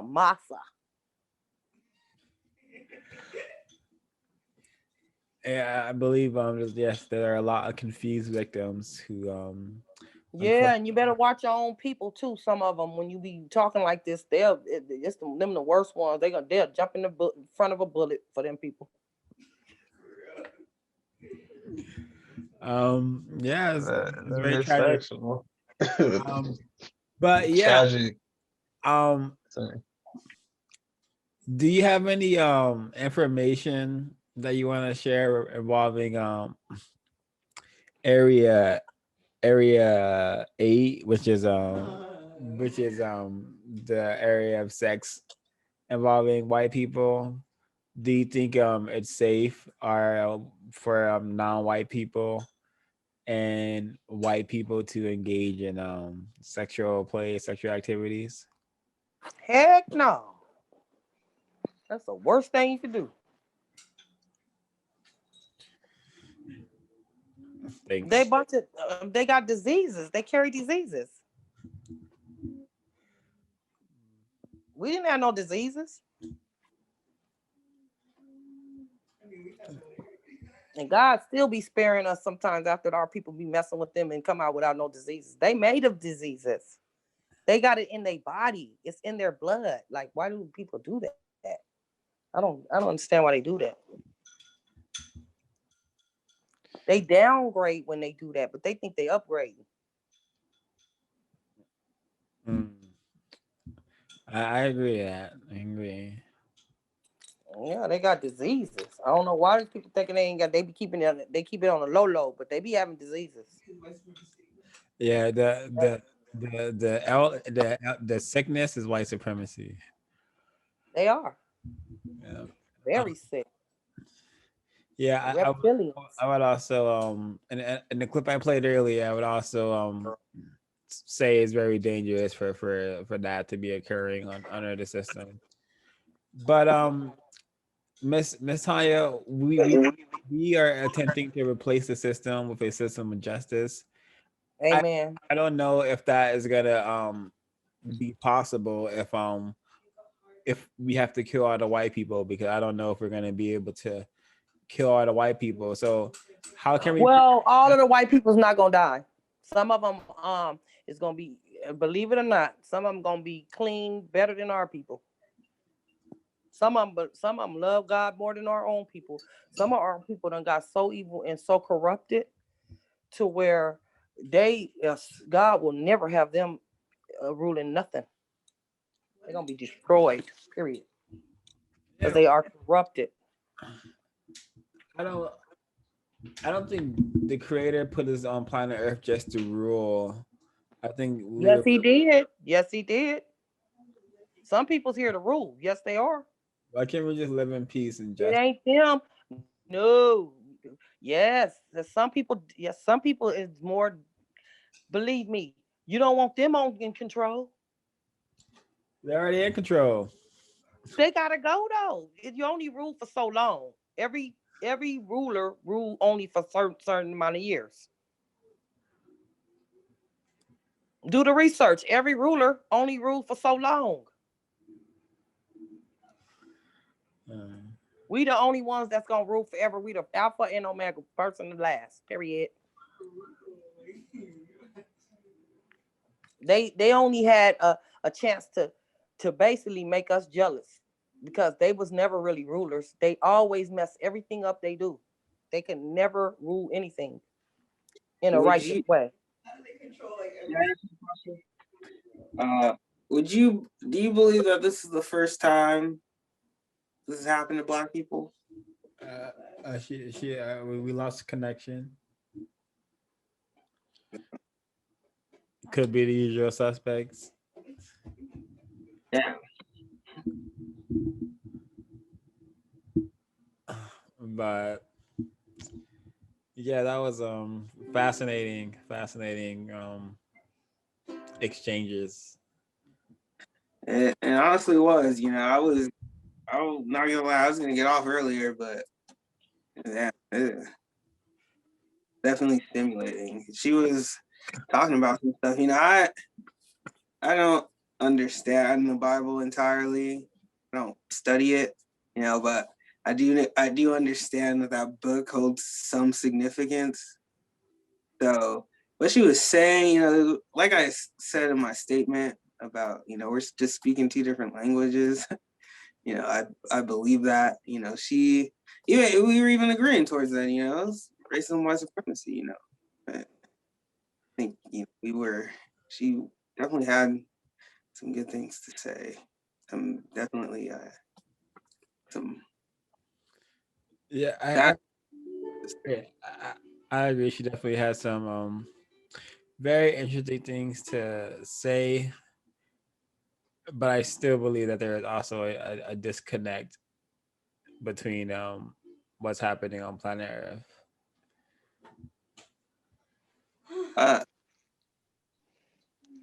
Very well said. So I can definitely say I definitely gained some insight tonight.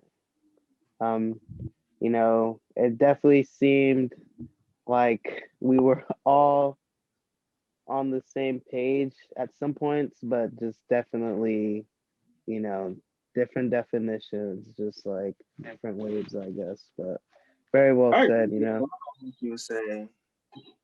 How's that? I was agreeing with a lot of what she was saying, honestly. Yeah, definitely. I did get a bit confused. I didn't really know what she was arguing at the end. It seemed like, it was about the Bible. Yeah, nobody's arguing here. I mean, that yeah. Sorry to my programming. What she was saying. Um, but I guess I can just think about that. Are we doing closing comments or we're just commenting still? Yeah, if we go to closing comments, closing comments. I don't know if we cover well. This was great. I think it was very insightful. Nice to talk about racism and definitely decompressed. I think very constructive use of my time. I was glad to have Miss Tanya here. Hope we'll see her again. Um, I think this is a good way to practice counter war and just talking about the problem. You're just thinking about the problem and speaking about the problem, acting against the problem is counter war. And we didn't really talk about that, but this is a great example of counter war, and I appreciate everyone who sticking with us through this entire discussion, talk race about the problem, the race problem. Yeah, that's it. It was an interesting conversation. I enjoyed learning from different point of views. Glad to hear from others and hope to learn more in the future to get this system abolished.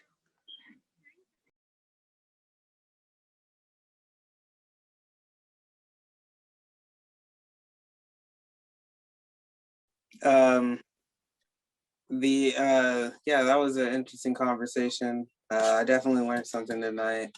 Glad I stuck around. Would love to speak with that woman again earlier, at some time again in the future. In some, I don't know, maybe I'm jumping to conclusions, but yeah, still learning. Also, like an elder. I'm just gonna say that.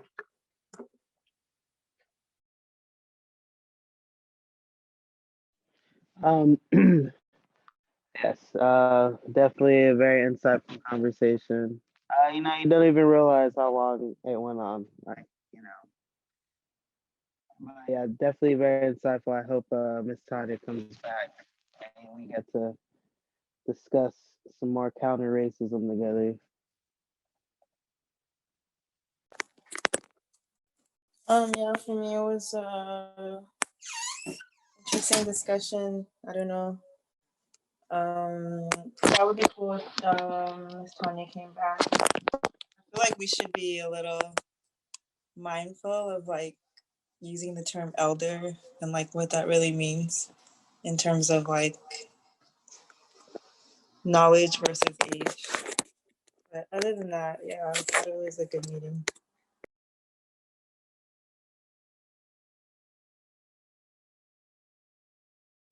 Yeah, you're right. I don't know why I assumed like that woman was older.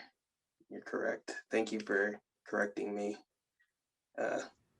Yeah, it's like she, she I believe she said she was 55, but there's a distinction between for me personally, I say old and I say an elder. Like I know a lot of old black people, which are people I really can't learn from, and I know elders, which are people I can learn from. That's my distinction, my codified distinction. So, but yeah, what well said, Heirloom. Anyone else closing comments? Is that everyone? All right, CRWS Radio signing out.